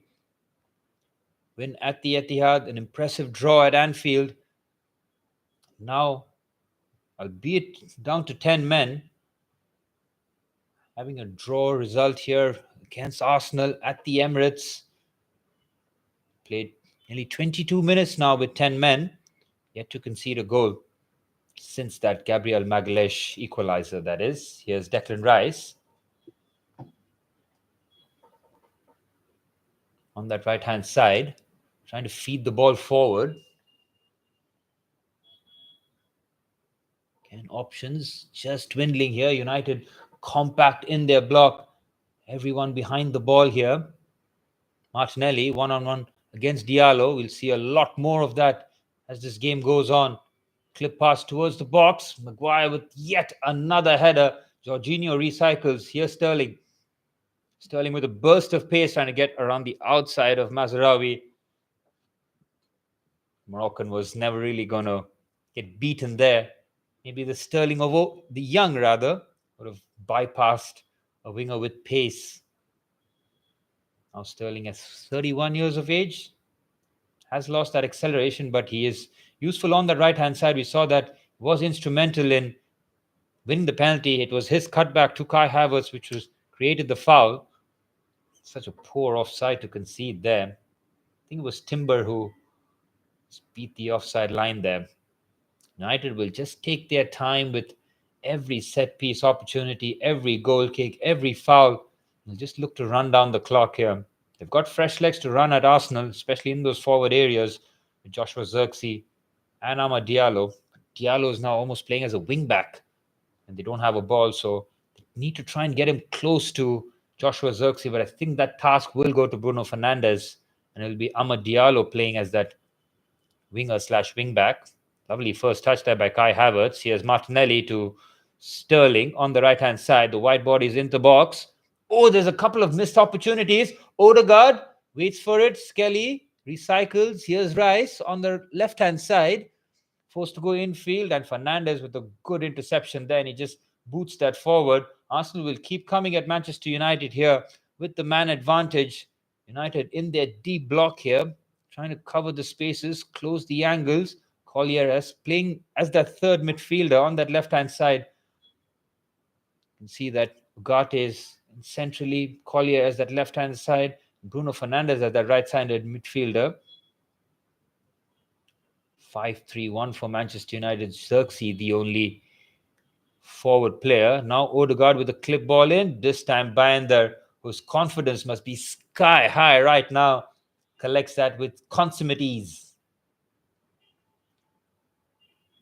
These are the games where you make yourself into a household name. Bayinder would have been in the headlines for all the wrong reasons against Spurs, conceding straight from the corner. Onana did so soon after, but he has absolutely redeemed himself in the biggest game of his Manchester United career. Penalty save of Martin Odegaard, certainly a feather on the cap, knowing the gravity of the situation, knowing that you're down to 10 men. A goal for Arsenal would have certainly killed the game off. Comes up trumps, reads the situation, guesses the right way, makes the save, gets up for the follow-up. So soon after the save off the Declan Rice header. So Bayinder a lot more busy in the second half. Surely a man of the match contender for Manchester United. Here's Jorginho. Gabriel Magalhaes had the equalizer for Arsenal. It's a long time ago. Since then, Arsenal struggling to commit and create from open play. It's patient. It's short passing. Here's Martinelli against Diallo. Diallo fresh legs. Not going to fall for that. Good interception there by the Ivorian. Lovely first touch there by Joshua Zirkzee, trying to get away from Saliba. Outstanding Joshua Zirkzee. And Collier has made the run at the far stick there. Can Diallo find him? Instead, it's Zirkzee. Couple of deflections. Diallo on the follow-up tries to get some sort of connection on it. He's asking for the foul then. He was on the stretch.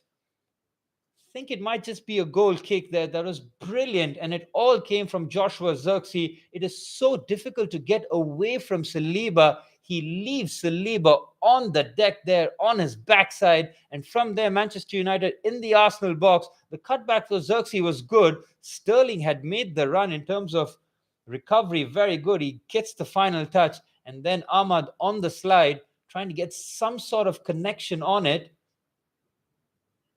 You can see a couple of studs just landing awkwardly on the side of Ahmad, but heading into the final 3 minutes of normal time, Arsenal with a sense of desperation here.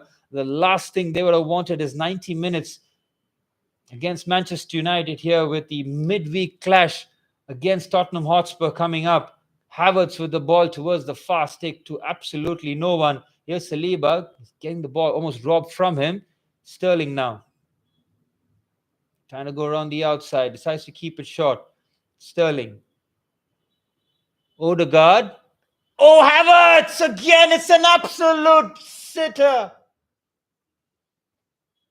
Kai Havertz, he spooned two magnificent opportunities from point blank range.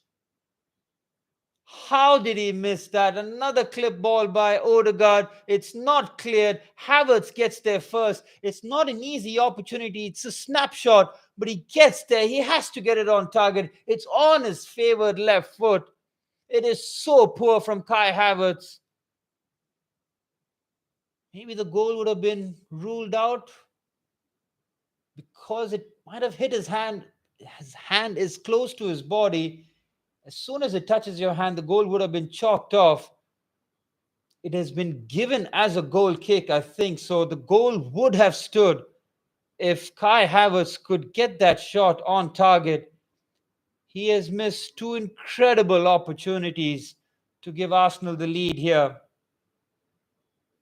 And Arsenal's cries for a striker will just intensify with every Kai Havertz miss. He cannot miss from there.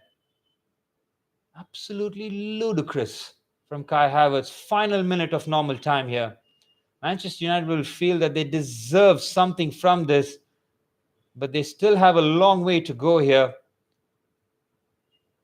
Extra time will be an absolute nightmare for Manchester United with 10 men. They'll just have to drop into their defensive block and just hope that they get something from going forward. Sterling does well, but the foul has been given. Arsenal cannot believe it. Final 13 seconds of normal time. Look at the Manchester United end at the Emirates. Their fans cannot believe the performance here they've put against Arsenal at the Emirates, down to 10 men. They have battled like lions, but the job is still not done here. But Manchester United now have a free kick opportunity. We're heading into stoppage time. Bruno Fernandez stands over this free kick. United might just commit a few bodies into the box. It's clipped towards the far stick.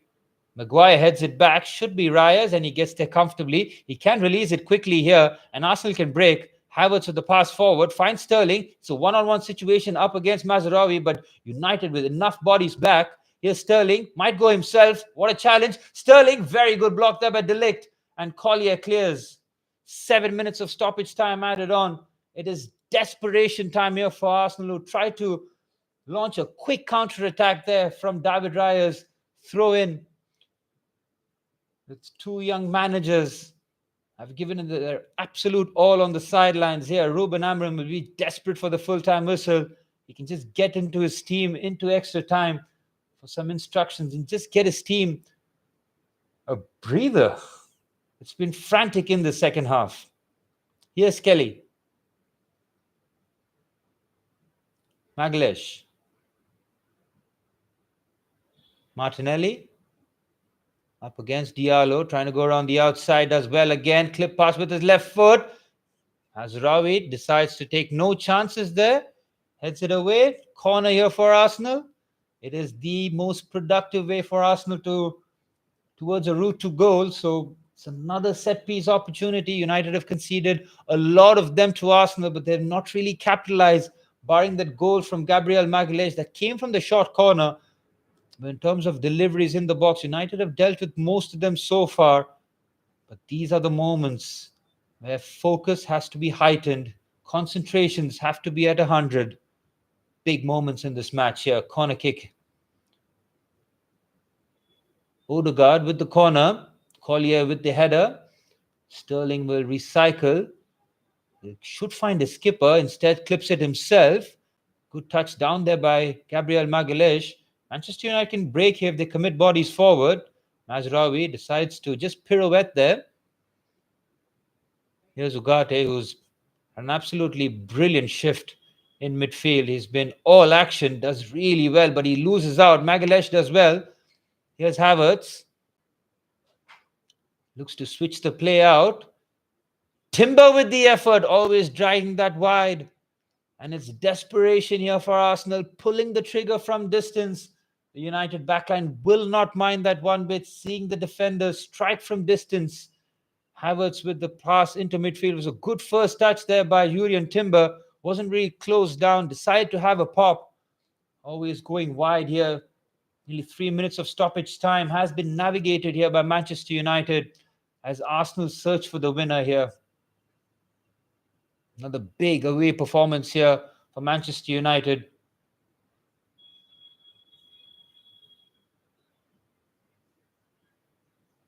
Bayinder boots it long. Goes for the header there. Collier has had a lot of involvements in his 15 minutes or so cameo. Had a few interceptions. He's made that run into the box. He's done very well in terms of making an impact for a late substitute. Here's Declan Rice. Striding forward, gives it to Martinelli. Jorginho, through pass. Declan Rice! Declan Rice! Oh, it's so close! It looks certain that Declan Rice off the bench would have been the match winner. But he pulls his effort wide. Might have been a brilliant save this from Bayinder. Clever pass this by Jorginho. Rice is onside, takes it on his left foot. Oh, it's a brilliant save there by Bayinder. Goes down low, gets a strong wrist to it. Corner here for Arsenal. 3 minutes left in stoppage time. Incredible game of football here. Here goes Martin Odegaard with the corner. Xerxes with the header. Skelly tries to recycle, poor pass. United can break here. Here's Xerxes. Ahmad's made the run forward. Fresh legs here for Manchester United. The two substitutes combining. Ahmad might have broken the offside trap here. Raya does well, but now the offside trap has been raised. It looked like he had gone a fraction earlier, and that was the moment that Manchester United were looking for. A moment to break here. Sterling's laziness and game awareness just coming to Arsenal's rescue there. Here's Odegaard. Sterling. Cut back into the box. Might have been a final touch. Yet another corner. The corner count keeps cranking up here. Raheem Sterling has been influential on that right-hand side. He's drove at that side on a lot of occasions. He's won a lot of set pieces. And Manchester United at the home stretch here at normal time. Just under 2 minutes left. Yet another corner for Arsenal. Is there a final twist to this incredible cup game here? Third round tie in the FA Cup has really served up a classic here, especially in the second half. It's been a game full of incidents. Is there going to be late drama? Odegaard with the ball into the box. It's floated into the box. It's a poor cross. It's Martinelli tasked with trying to get his header on target as the seconds tick on here. United will take their time with this goal kick. And it looks like Arsenal might have to do this in extra time here. We saw Tottenham Hotspur being dragged to extra time against 5th division side. They won that 3-0 towards the end. Tamworth taking Tottenham all the way to 120 minutes rather. And it looks like Manchester United will do the same to Arsenal. Down to 10 men from the 60th minute. They have been resolute at the back. Arsenal have missed some gilt-edged opportunities. That one from the spot, the most noteworthy opportunity. Kai Havertz had two big opportunities on his left foot. He couldn't make either of them on target. Manchester United 30 seconds away from just grabbing a breather here as we head towards what looks like extra time here in the third round clash in the Emirates FA Cup. Oh, it's a casual header there by Urian Timber. Xerxes has done so well since coming on. He's done well to hold the ball up, get his team up the pitch.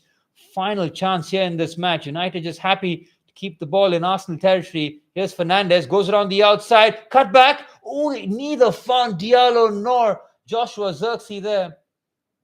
They would have had their hearts in the mouth here as Arsenal will clear the ball and the referee blows the whistle for the conclusion of what has been an extraordinary 97 minutes of action here. We will head towards extra time and possibly penalties in this third round FA Cup clash between Manchester United and Arsenal. Bruno Fernandez gave Manchester United the lead 5 minutes into the second half. And after Diogo Dalot got sent off for a needless second yellow card, Arsenal soon after equalized through Gabriel Magalhaes. Kai Havertz had two massive opportunities on his left foot to get the lead, and then Martin Odegaard from the penalty spot spurned his opportunity. Bayinder, the hero for Manchester United, incredible saves in the second half. The penalty of Martin Odegaard, and then two efforts of substitute Declan Rice. First, the header, which was saved from point blank range, and then at the very end, when Declan Rice might have found the bottom corner with his left foot, Bayinder got down low and made the save. And after 97 minutes, we will head towards extra time. Either one of Arsenal or Manchester United will suffer heartbreak in the next 30 minutes or so. Will we have a winner at extra time, or will this game go towards penalties?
And with both teams getting a short break, we're all but set here for the start of extra time here.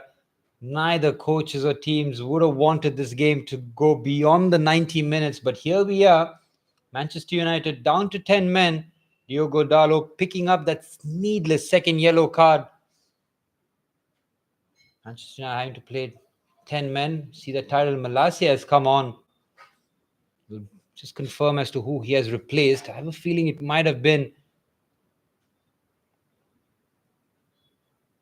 Yep, looks like Mazraoui is not on the pitch, or he might just be there. We'll just bring you all the action here as we're all but set for the start of extra time.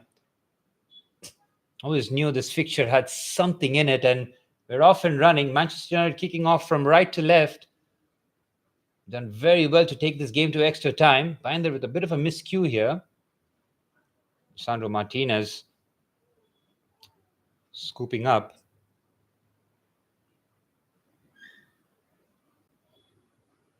Looks like Trossard has come on for Lewis Kelly. That's the Arsenal substitution. And Malacia has come on for Ugarte.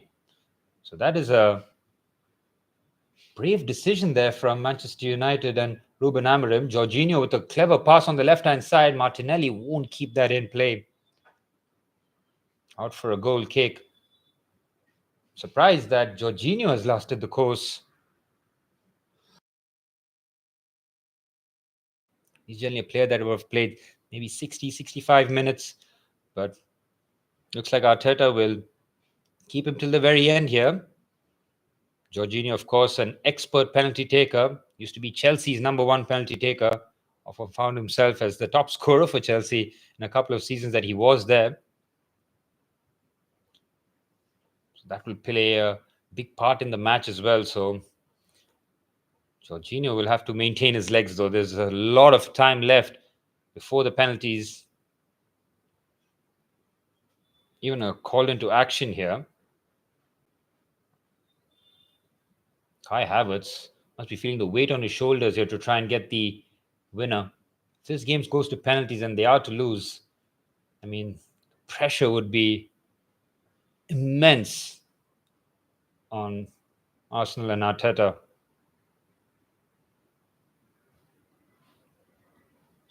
Gabriel, Rice had a couple of opportunities.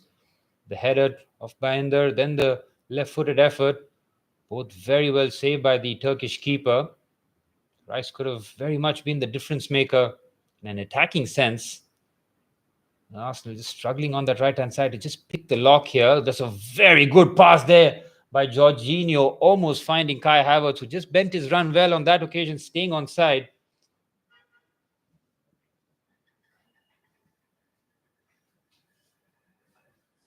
Kai Havertz needs to find, can he get that one opportunity to atone for the mistakes rather.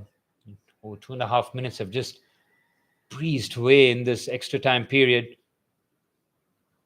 Collier with the header. He's had a lot of moments where he's contributed very well in a defensive standpoint.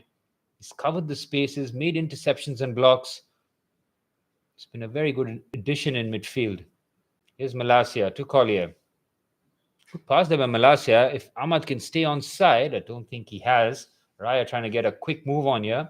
3 minutes of first half action in extra time here.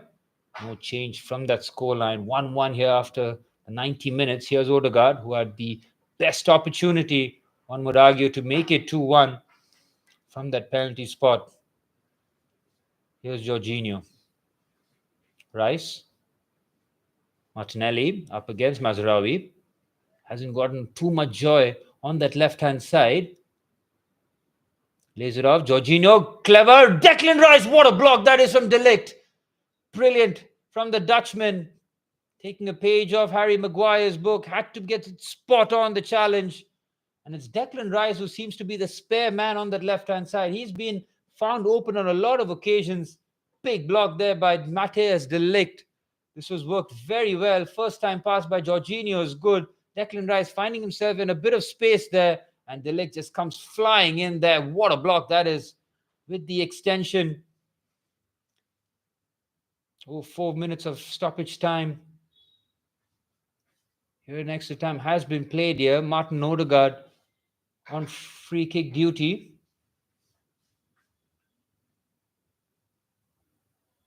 Cross comes into the box. Havertz trying to get his header on target. He does, but with no power whatsoever. Straight to Bayinder as the clock continues to roll down in favor of Manchester United. They'll just take their time and they'll want to take this to penalties. It is their best opportunity to try and get a result from this situation. As for Arsenal, that was the last thing that they'll want, to leave it to chance, to leave it to penalties. Raya boots it forward. Maguire with yet another header, but his header's to Martinelli. Arsenal with 20 attempts, just 5 on target from them. United with 5 attempts, 3 on target. They have been the more efficient team in front of goal. Here's Martinelli trying to combine with Trossard. Martinelli driving into the box by himself, waiting for some contact, doesn't arrive. De Ligt on the slide as well. Manchester United looking to play out the back here. Fernandez takes his time, and he just boots that out of play. Relentless pressure here from Arsenal. Just under 10 minutes left in extra time here in the first half. It's a corner here for Manchester United to defend, coming off the Moroccan fullback Nusayr Mazraoui, who's had a tireless shift at wing-back up against Martinelli for most of the game. He's kept the Brazilian quiet. Now there's an opportunity from these corners. Arsenal haven't taken full advantage from the number of corners that they've had.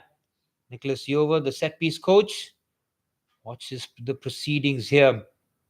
Arsenal have had a few short corner routines that they've tried. I think this one will be floated into the box with Declan Rice, their usual corner taker, now out there to swing it with his right boot. Malacia trying to keep a close eye on Kai Havertz. It's a bit of a mismatch in terms of height. Havertz has easily about 6 inches on Tyrell Malacia there. And he madly blows the whistle. Declan Rice ready for the corner. Big moment in this match. Corner comes in. Keeper stays, punches away and gets it away. It's another corner. Immense pressure on Bayinder there. He was pinned to his own goal line. Does very well, the Turkish keeper, to get hands on it. You can see he's getting no protection whatsoever. Had to take corrective measures himself. Odegaard with yet another set piece. Halfway through the first period of extra time here. Odegaard with the ball into the box. It's half clear, doesn't beat the first man. Declan Rice takes the first touch. It's very well taken as well. Goes it back to Raya. Rice, Jorginho. Oh, it's a poor pass there by Jorginho, but Sterling will keep the ball. Now on the right-hand side, will try and take on the fresh Tyrell Malacia. Tries to go on the outside. Malacia on the slide, does very well there. Tyrell Malacia missed 18 months of football, courtesy of 2 nasty injuries. It was the injury, then the surgery going wrong, and then coming back. So it's a long road back for Tyrell Malacia to get game time for Manchester United. Now trusted in that left wing-back position. Last touch might have come off Kai Havertz there, and it looks like it has. From the disappointment of the German's face, he'll feel as culpable as Martin Odegaard in terms of missing big opportunities. The first one, I can almost forgive him, but the second one, just before the full-time whistle as well, really cannot miss an opportunity like that on the left foot, right in front of goal. Incredible. Ruben Amorim will be on the edge of his seat here. Will be yet another feather in his managerial cap in a short stint as Manchester United boss. Results at Etihad, Anfield. Now taking Arsenal all the way to extra time here with the man down. Big defensive performance here by Ruben Amorim's players. Here's Sterling. Still a long way to go here. Can Arsenal create one more clear-cut opportunity? Collier, brilliant there. Goes with the slide, wins the ball cleanly and keeps the ball. Much better there from Manchester United with the passing sequence, trying to build out the back, get Arsenal to chase at some point. Not with passes like that. Here's Trossard, Odegaard. Again, trying to pick the lock here, trying to be precise. Martinelli against Mazraoui. Again goes around the outside, clip pass with his left foot. How many times have we seen that story in this match? Mazraoui is happy to show him the line because Martinelli is a right-footed player, so he'll not want him to cut in on his favored right foot. Instead, he shows him the line, makes him cross with his weaker left foot, won't get the accuracy on his weaker foot. So it's very clever defending here from Mazraoui as Thomas Partey has been introduced by Arsenal. Urian Timber's evening comes to an end. 5 minutes left of the first period of extra time. Thomas Partey will play as right back here. Would have been hoping for time off here with Spurs coming in at midweek. Both Spurs and Arsenal would have played 30 extra minutes, so it's a bit of a leveler here. Oh, it's a good pass there by Jorginho. Havertz! Oh, how did he not score? It looks like Trossard's effort from within the goal line has been cleared. Once again, Kai Havertz found it a very clever pass there. Jorginho with the first time ball. This is really clever. Havertz bends his run well. Now, whether or not he's just trying to hit that across goal, he has, and then it's Trossard from point blank range has been foiled by a combination of himself and De Ligt. Incredible. Arsenal literally have to walk the ball into the net here at this rate. It is not going from close range. And a foul given by Kai Havertz on Toby Collier. Havertz there. Could he have gone for goal? Is he not confident in front of goal, having missed those two opportunities? Havertz has already picked up a yellow card. Has to be careful in terms of not leveling the play field. He will be a penalty taker for Arsenal. Can expect for Arsenal Kai Havertz, Jorginho, Martin Odegaard, even though he missed a penalty, to take that. Fully expect Thomas Partey to take one as well. He's got really good ball striking and he's come on as a substitute. Fifth penalty taker might be Raheem Sterling or Gabriel Martinelli. Wait and see, but still a long way to go. United just happy to clear that away. Bayinder with a good first touch there. Xerxes looking to chest that down. Right idea. Had a couple of moments where he's tried to bring his teammates into play. Here's Declan Rice. Thomas Partey. Rice with two opportunities. Havertz with a couple of opportunities. Mikel Arteta would have felt that his team have done more than enough to progress into the next round. Here's Sterling. Again, looking for the 1-2 with Jorginho. The reverse to Martin Odegaard. Here's Trossard and is always sailing over on his left foot. Had to chop in on his weaker left. I was leaning back there. Was never really going to get the accuracy on that effort. Lisandro Martinez making himself a nuisance there, just chucking himself right in front of that Trossard effort. Arsenal's way to really trouble Manchester United backline as United bring on more defensive backup here. It is Harry Maguire who's coming off. He's had a brilliant game of football. Absolutely commanding performance by the England centre-half. It will be the youngster Lenny Yoro who will come on, and Harry Maguire will be a touch relieved that his penalty, which he'd conceded, which was a very harsh penalty to concede, was not punished. So he does come off with his reputation absolutely spot on in the nearly 100 minutes that he's played in football.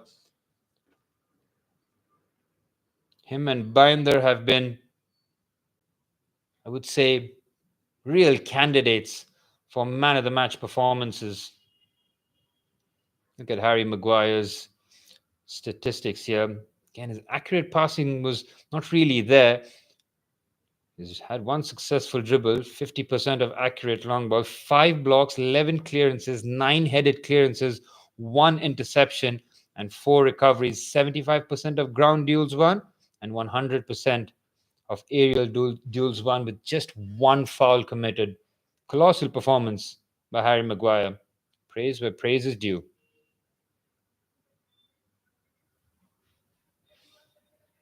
As for Arsenal, is getting desperate here. Final 30 seconds. Here's Thomas Partey. Kai Havertz on the right-hand side, up against Malacia. Havertz clipped it towards the far stick. It's a clever pass. Tries to find Martinelli, but doesn't get that.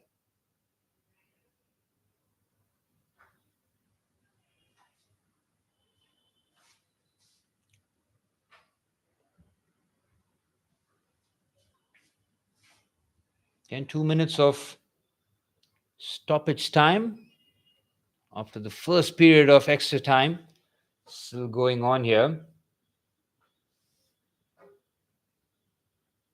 Manchester United have held on firm for the first bit. Still 15 minutes and possibly penalties to settle this third round tie. Collier with the foul there on Jorginho. Surely might be a foul. Toby Collier has done his reputation absolutely no harm. Good performance from the youngster.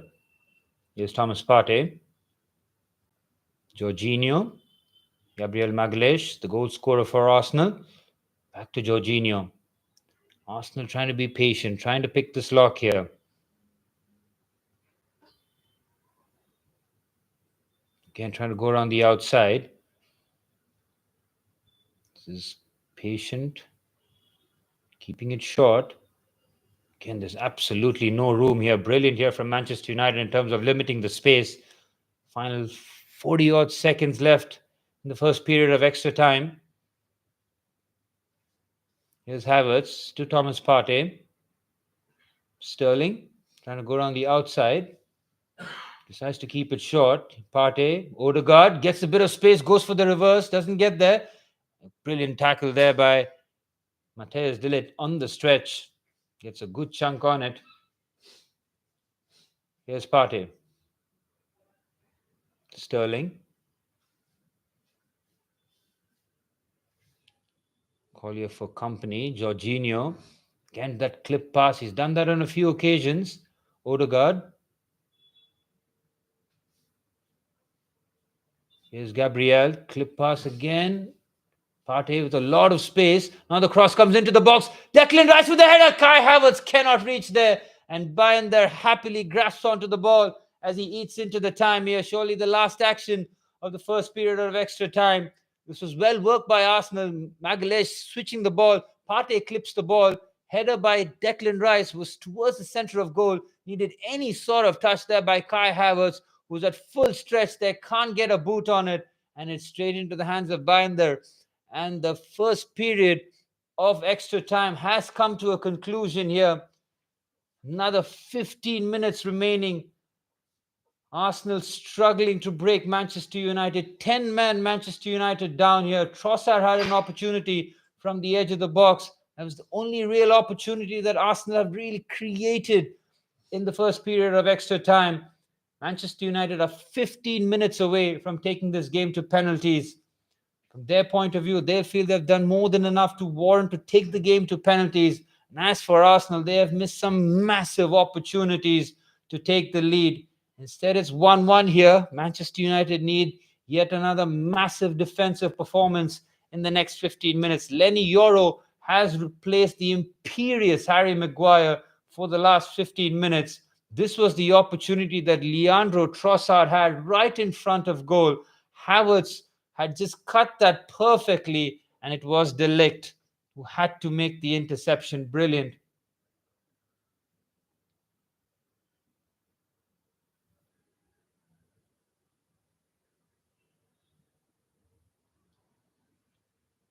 Again, heading into the final 15 minutes.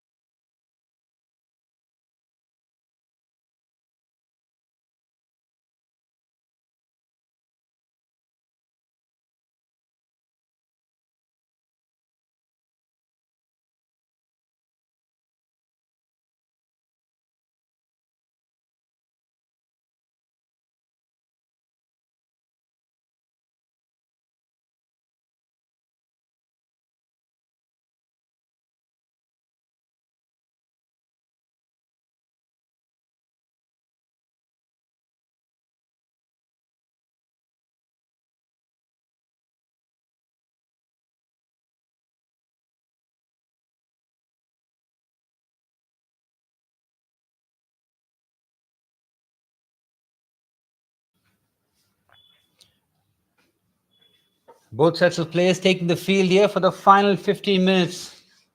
What has been a marathon game here. The third round tie of the FA Cup. As it stands, Bayinder, the hero for Manchester United, taking it to this far, as is that man on the screen, Harry Maguire. Excellent from him. He won't be there to usher his team in the final 15 minutes. That task will be given to Lenny Yoro and Matthias de Ligt. As Arsenal, with 15 minutes left, kick things off from right to left. Will they create another opportunities? Arteta will feel that he's created more than enough in this 105 or so minutes. Scoreline still remains at 1-1. Xerxes might pinch this ball here. He does just that, waits for runners. The switch of play to Ahmad is good, and it's a 2-on-5 situation. It's Amad Diallo by himself. He finds a spare man in Joshua Xerxes. Oh, he looks to just pass it into the corner. What a save that is.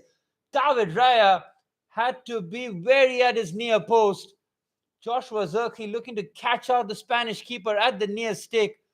First real meaningful attack here from Manchester United early in the second period of extra time. Good pick out there by Amad Diallo. And then it's Xerxes. He might have just taken a small nick off Gabriel Magalhaes. And that's of Thomas Partey rather. And it's a smart save there by David Raya. Had to get down low and early. Tips it around for a corner. Xerxes thought that he might have just stolen it at the end. Corner kick here for Manchester United. Cross comes into the box. Raya punches. Fernandez can load up again. He decides to take the throw in and just run down the clock. Smart play there by the Manchester United captain. He'll look to just slow absolutely everything down here. Take his time. Every set piece situation, every throw in, any scenario, they will take an absolute age. As you look at the Joshua Xerxes opportunity, he didn't hit that with pace. He just wanted to side foot that in the corner. But that deflection of Thomas Partey made it a very difficult save that was expertly done by David Raya. Here's Mazraoui. Ahmad, back to Mazraoui. Again, United enjoying the second period of extra time, but Arsenal have pinched the ball here. Mazraoui surely with the foul. He has hacked down a couple of players. He'll be lucky to avoid a booking because the foul was made in the Arsenal half. Leniency there from the referee.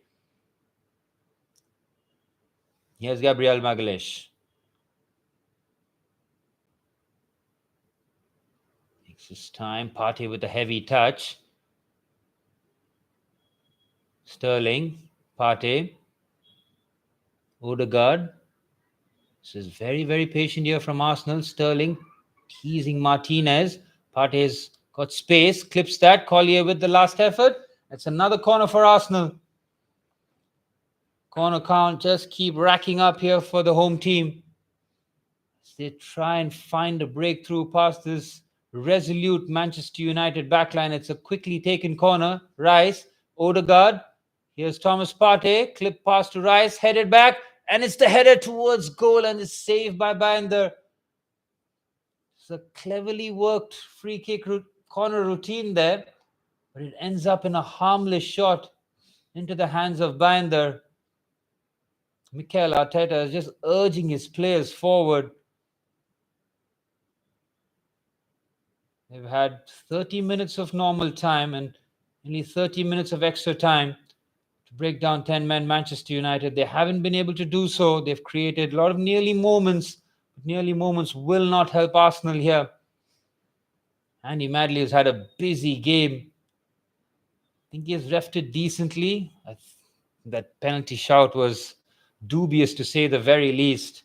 I'm trying to be as unbiased as possible. Just from that first look, even when you saw the replays of it, you don't really see where the foul was committed. Here's Magalhaes. Jorginho. Sterling. Up against Malacia, the two substitutes. Collier adding that extra body. Here's Martin Odegaard. Clip pass to Raheem Sterling, but I think the offside flag has been raised. Raheem Sterling caught offside there. Good run there by Sterling, but a fraction too early there. Again, it's intricate here from Arsenal.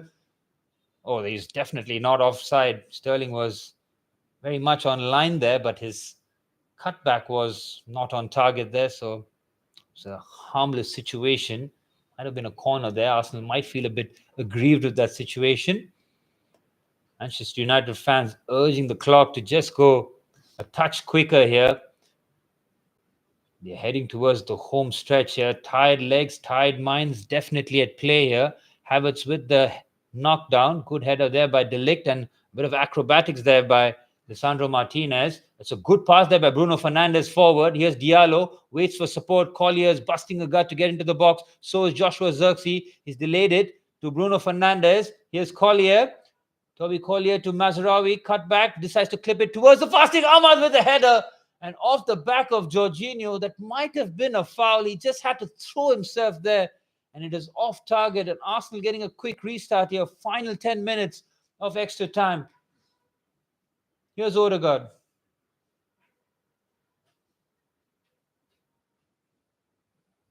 On the right-hand side, Sterling. Trying to go around the outside. Again, looking for the 1-2. Here's Odegaard. Partey. Odegaard. Clip towards the fast take. And they harmlessly watch that go out for a goal kick. And that is celebrated like a goal by the Manchester United faithful. 9 minutes of extra time remaining here. Mikel Arteta has pretty much rolled the dice in terms of substitution and changes that he can make. He'll now probably have to rely on his penalty takers here. Full credit to Manchester United, dragging Arsenal to the very end here. We've seen the Spurs game go to extra time. Penalties were not needed in that game. Spurs taking care of business in extra time. 3 goals coming for Spurs. As for Manchester United and Arsenal, since that Gabriel Magalhaes equaliser, a lot of nearly moments, but the scoreline remains the same here. 1-1. Arsenal need to get a move on here.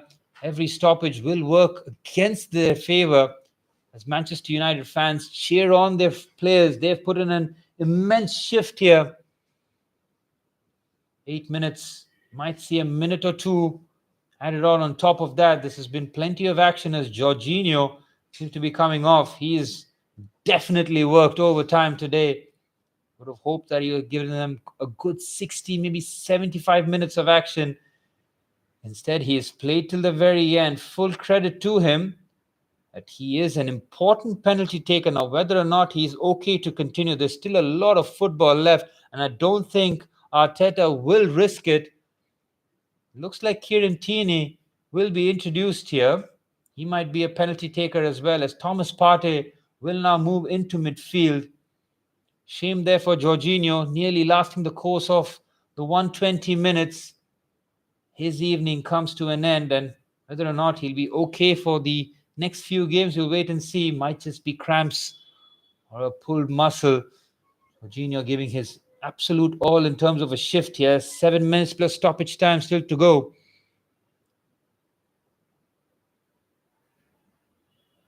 Good take on the chest there. It's a clever pass there by Declan Rice. It was into the channel there, and Havertz doesn't seem to have the pace to take on Mazraoui there. It's a good clearance. Arsenal pinched the ball high up the pitch there. Fernandez clearly might have committed a foul there.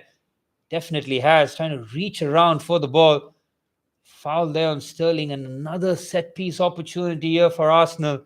6.5 minutes. There's maybe a minute added on. That is so poor from Bruno Fernandez. It's a needless free kick with Raheem Sterling not even facing goal. It's another opportunity for Arsenal to load the box here. United have defended these situations well. It's a quickly taken free kick. Sterling goes around the outside, chops it on his left foot. Malacia does well and might have won the foul. And yes, he has. Sterling has to make a decision there. He cannot chop in on his left foot. Just closes all the options once he chops in on his left. He either has to shoot or just cut that across. Instead, Malacia steps across, just uses the contact that Sterling offers and goes to ground. United eat into the clock once again as we're heading in towards the final 5 minutes. Bayinder not having to make big saves in the extra time period will be a big positive for them. Bayinder takes it. Good header there by Thomas Partey. Slice clearance by Bruno Fernandez. Good touch there by Martinelli. He'll go to ground and win the foul. Arsenal on a real hurry there. Tierney getting his first touch. It's a quickly taken free kick. Here's Trossard now, playing in a central area, trying to affect the game with his shooting. Here's Thomas Partey. Waits for Sterling. Doesn't offer the overlap. Here's Rice.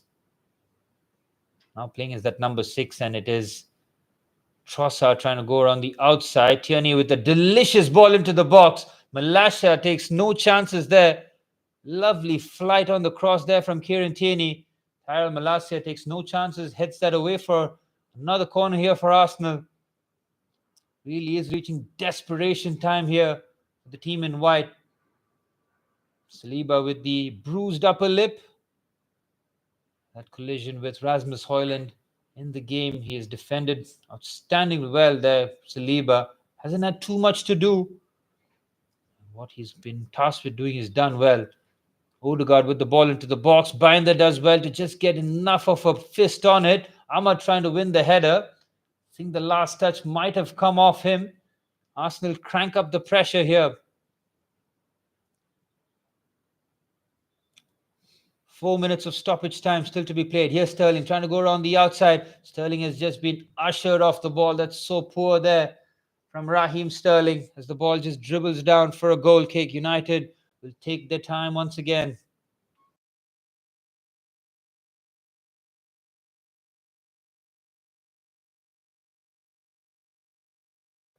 Incredible game of football. David Raya had to make a smart save in extra time. Joshua Zirkzee nearly finding the near post with that deflected effort off Thomas Partey as Bayinder hoiks the ball forward. United just trying to repel Arsenal, just trying to keep the ball away from their goal. This is where Arsenal will not want to be stuck in deep in their own half. They'll have to start once again from the goalkeeper. Here's Raya. Again, no real urgency here from Arsenal. Here's Magalhaes. Kieran Tierney on the left-hand side. Will he be the unlikely hero? Gets very little game time under Mikel Arteta. Saliba. Here's Odegaard trying to inject a bit of quality and creativity on that right-hand side. Here he is once again. The clip passes on here for Odegaard. He tries to find it towards the far stick. The header by Havertz is just wide. Kai Havertz trying to direct that header on target. He gets a good chunk on it, but always sailing away from the post. It's another good ball there by Martin Odegaard. Havertz was not really facing place. He was not going to get the power or the accuracy on the header. Manchester United just over 2 minutes away from taking this game to penalties. Diogo Dalot must be watching this game in the change room with his hands in his head. Partly responsible for Manchester United not having any real attacking threat, having to defend at the Emirates. 30 minutes of normal time, 30 minutes of extra time. Here's Kieran Tierney. Looking a bit sluggish here, Arsenal. Martinelli up against Collier. A bit of a slip. It's a double slip. They still managed to get the ball away. It might have been a foul there. You see that De Ligt and Mazraoui both lost their footing on that occasion. I think Kai Havertz just collided with the Moroccan wingback on that occasion. Havertz gets away from the crime scene on that occasion. United fans urging their players on. You see De Ligt slipped, and then Mazraoui with a stooping header is catching the boot of Kai Havertz. Final minute of extra time here. This game all but set to go to penalty shootouts. Bayinder hammers that away. Again, looking for any sort of touch. Doesn't find so. Ruben Amorim pacing down the touchline. He feels he's 30 seconds away from giving his team the best possible chance. Try and advance to the next round. Here's Gabriel Magalhaes. Again, they have to go forward. They can't go back here. Here's Saliba. Every back pass will be jeered by the home fans. Odegaard going back to Partey. Here's Thomas Partey now, 15 seconds remaining. Back to Odegaard. May look for the 1-2 instead. Here gives it to Rice. Rice quickly has to release. Good pressing there by Amad Diallo. Once again forcing Rice backwards. Here's Gabriel Magalhaes. 30 minutes of extra time has finished here. Literally last chance saloon for Arsenal. Cross comes in. Headed away by Xerxes. It's Partey with the effort. Takes a deflection of Malacia.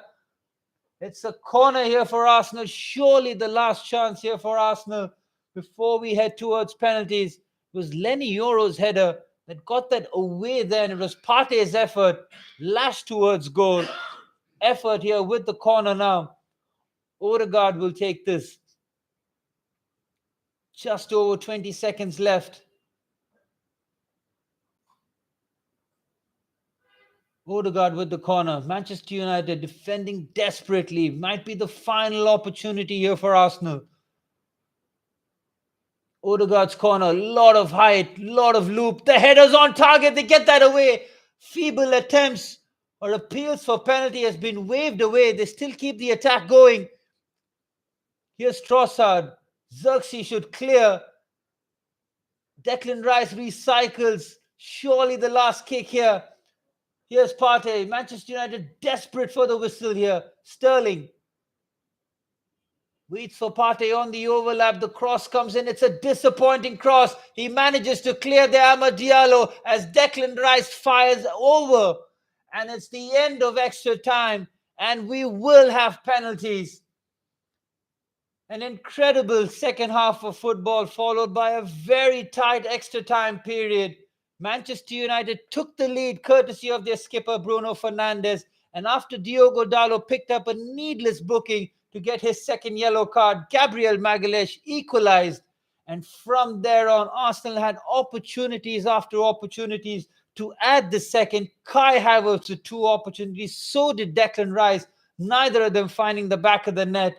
And it's after extra time here at the Emirates Stadium. It's Arsenal 1, Manchester United 1, and we're off to penalties.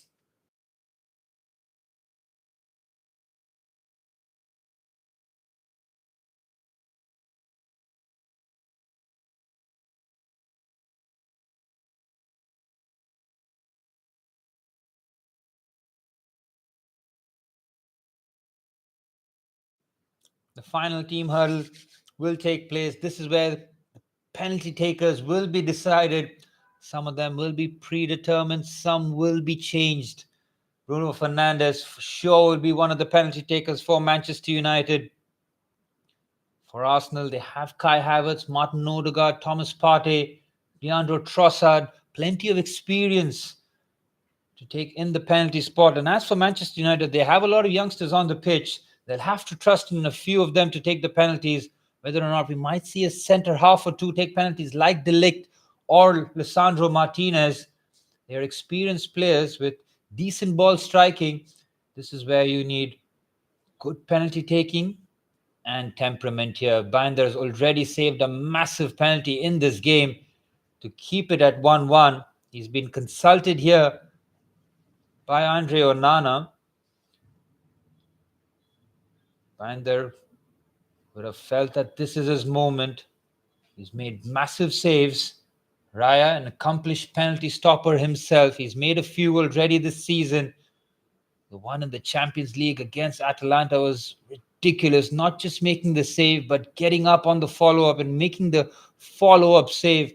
He's done that on a couple of occasions. This time, no such follow-ups. It's just one shot at goal. 5 attempts each for both teams here. Andy Madley and the linesmen are all but set here for the penalty shootout. Mikel Arteta with a final hug to David Raya. Which one of these keepers is going to be the heroes here? All the pressure will be on the penalty takers. That was a save that David Raya had to make at the near stick. If that one had snuck in, there would have been absolute scenes at the Emirates Stadium. Instead, here we are at penalty shootout. Neither one of these teams would have wanted to face each other so early in the FA Cup. Instead, their names were drawn up against each other. It was the marquee fixture in the third round of the FA Cup. After all, the other big boys got relatively easier ties against oppositions of lower tier. This one, the marquee fixture, the two number 8s, the skippers, Fernandez and Odegaard, will decide who goes first here. There is a statistic rather. The team going first has a better opportunity of winning the game. That results have been run through many computers to try and spit out that result.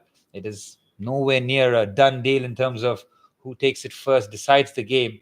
It's all about the penalty taking. It's all about the saves here by Bayinder and Raya. Big moments in this game. Feels that all the pressure will be on the Arsenal players and the manager. They're at home, expected to beat 13th place Manchester United. Yes, league form doesn't come into the cups, but knowing that you are the form team and United are winless in 5, they would have wanted to do the job in extra time, normal time and extra time rather. Instead now, with penalties up, will we see a neck upset here, or will Arsenal just sneak through by the skin of the teeth? Looks like it will be Bruno Fernandez and Manchester United that will go first. Bruno Fernandez usually assured from the penalty spot. Had a few misses in the red of Manchester United from the spot a few years ago against Aston Villa. 90th minute in the Premier League game, took a penalty off Cristiano Ronaldo and ballooned it over the crossbar. That was a long time ago. A lot has happened since.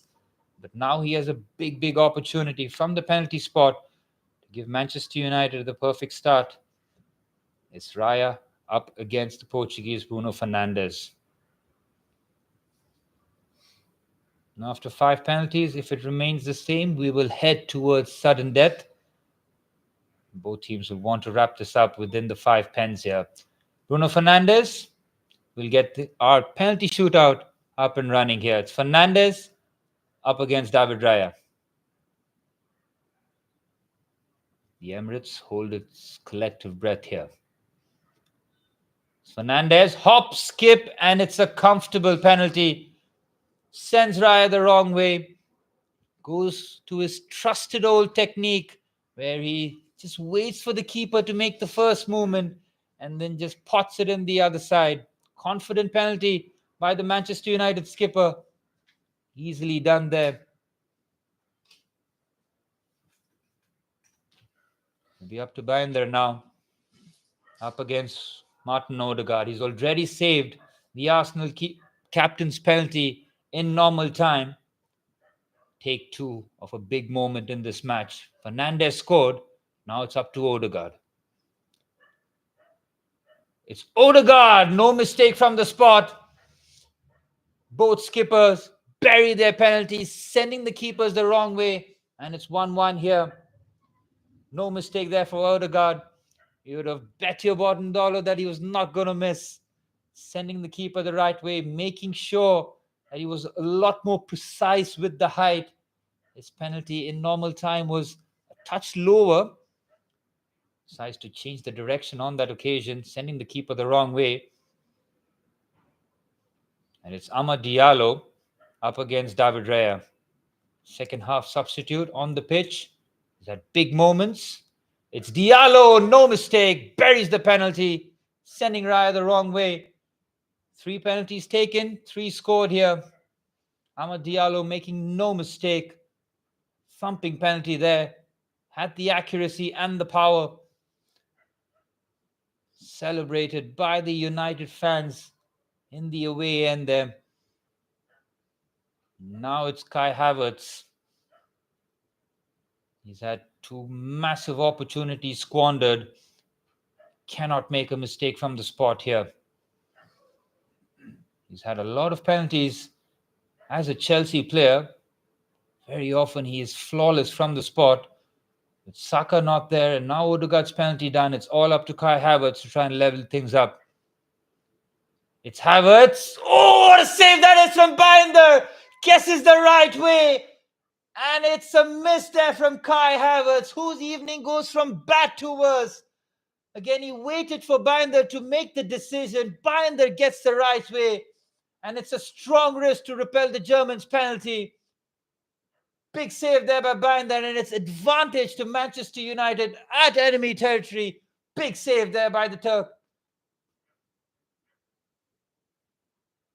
What a game he's having. Eyebrows were raised when you saw his name in the team sheet as to why Onana was rested in such a crucial game against Arsenal. Oh boy, has he delivered the goods. It's the youngster Lenny Yoro tasked with taking this penalty to give Manchester United the cushion. Lenny Yoro makes it 3-1 to Manchester United. They have the advantage now. Cool as ice, the young Frenchman. Again on in extra time, replacing Maguire. Made sure that there was no goals conceded, and when stepping up with the penalty, side foot right into the corner. And the next penalty now for Arsenal could decide it all here. Declan Rice cannot miss. He's got bags of experience, played in the biggest of games. Now with the opportunity where he cannot miss, up against a keeper with full of confidence. Declan Rice facing the Manchester United fans behind goal with a few deep breaths. Declan Rice just about squeezes it in. Bayinder gets the right way, and Declan Rice gets it under the goalkeeper. Again, Bayinder guessing the right way there. Declan Rice doing the rest. Good penalty there. Slotting it into the bottom corner. Wonderful work. Manchester United now can double their advantage, and it's another centre-half. We spoke about the centre-halves taking penalties. Might have thought that De Ligt would have been one of the players. Instead, Yoro took one. Martinez now to give Manchester United a 4-2 lead here and just cuts off any sort of margin for error for Arsenal. Oh, it's brilliant. The hop, the skip, the finish. Lisandro Martinez taps the badge, and Manchester United are a kick away from entering the next round here. If Arsenal miss, Manchester United are through. He needed Raya to go the wrong way because he didn't find the corner. Went with the deception, and it was a composed penalty by the Argentine centre-half. Manchester United can almost reach out and touch it. Thomas Partey in a situation where he cannot miss, up against Bayinder. Didn't start the game, came on as a late substitute. And after Kai Havertz has missed his penalty, it's up to Thomas Partey to take this to the last penalty. Partey up against Bayinder. Partey buries it. Nerveless from the Ghanaian. Good penalty there. Just waited for Bayinder to dive. Don't think he found the corner there. Went central with his penalty. Waited for the dive. No mistake from the spot. And now Manchester United have their destiny in their own hands. It's Joshua Zirkzee up against David Raya. If Zirkzee score, Manchester United are through. If Raya saves, we go into sudden death. It's Zirkzee up against Raya. Zirkzee and Manchester United are through.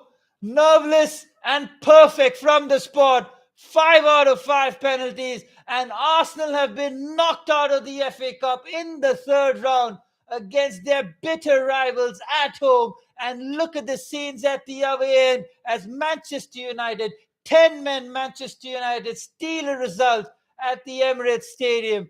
Incredible game of football that just burst into life in the second half. And after Manchester United took the lead, courtesy of Bruno Fernandez, Arsenal equalizing with Gabriel Magalhaes, the game going into extra time and then penalties. Kai Havertz missing from the penalty spot, and Manchester United perfect. 5 out of 5 penalties, and it is Manchester United who head into the next round of the FA Cup. Incredible scenes here at the Emirates Stadium. It's full time here after extra time, and it is Manchester United who advance to the next round as Arsenal are knocked out.